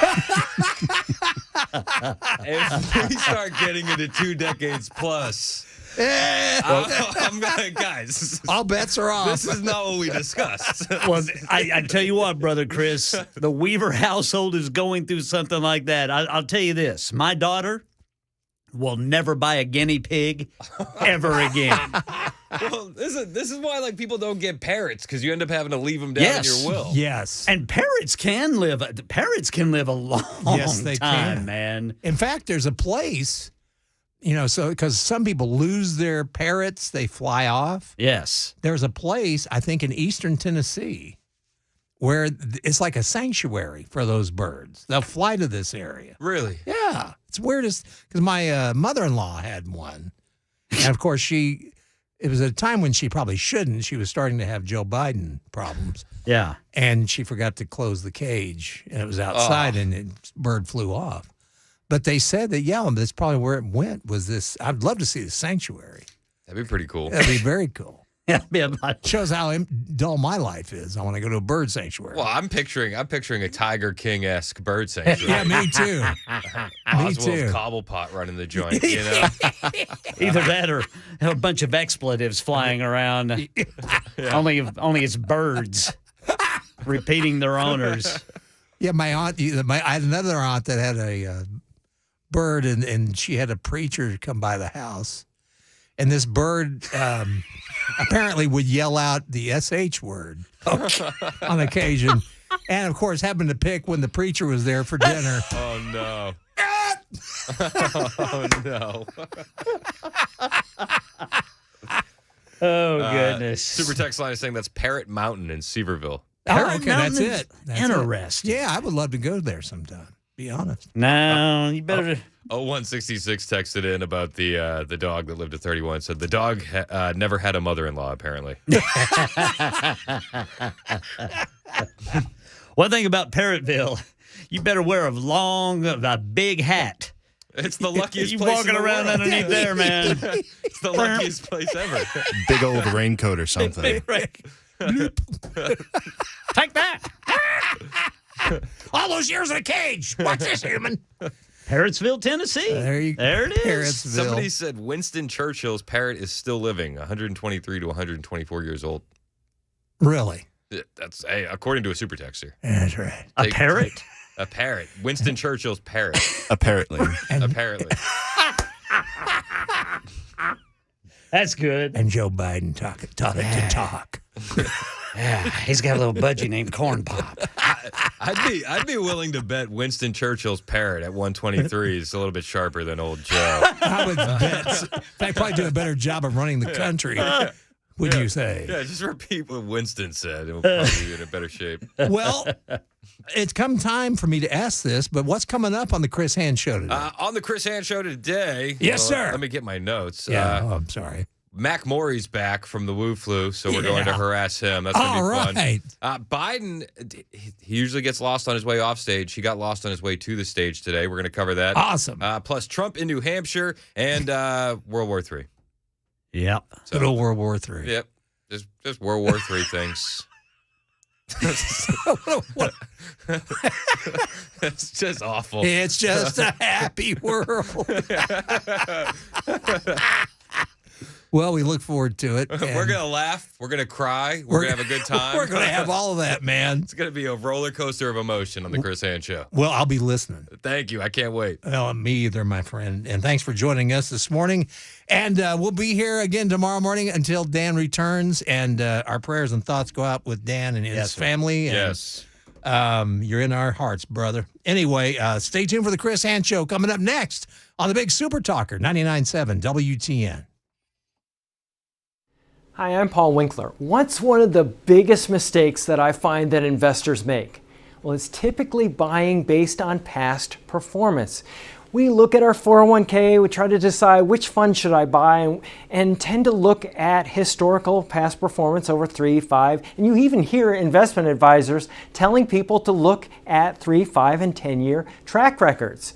Problem is that what do markets do? They go up and they go down. Well, where did this have a great past performance? Here to here. So we end up buying high. We found that there was one study back in 1986, and it was called the Brinson-Hooden-Biebauer study. And they were looking at what drove investment returns more than anything else. And the study sort of looked like this. They said, stock selection, about 4% of investment differences were due to stock selection. About 2% was due to market timing differences. Asset mix, asset allocation, that was the big deal. Now, what they found, which was fascinating, was that when the pension plans engaged in these two activities, in one study it showed that 100% of the time, investment returns were lower and it increased risk. Not something you want when you're an investor. So this is something that we teach investors to help them sidestep some of these issues. Now, if you want to learn more about our approach to investing in financial planning, go to paulwinkler.com and set up a free 15-minute phone call. Or you can call 615-851-1950.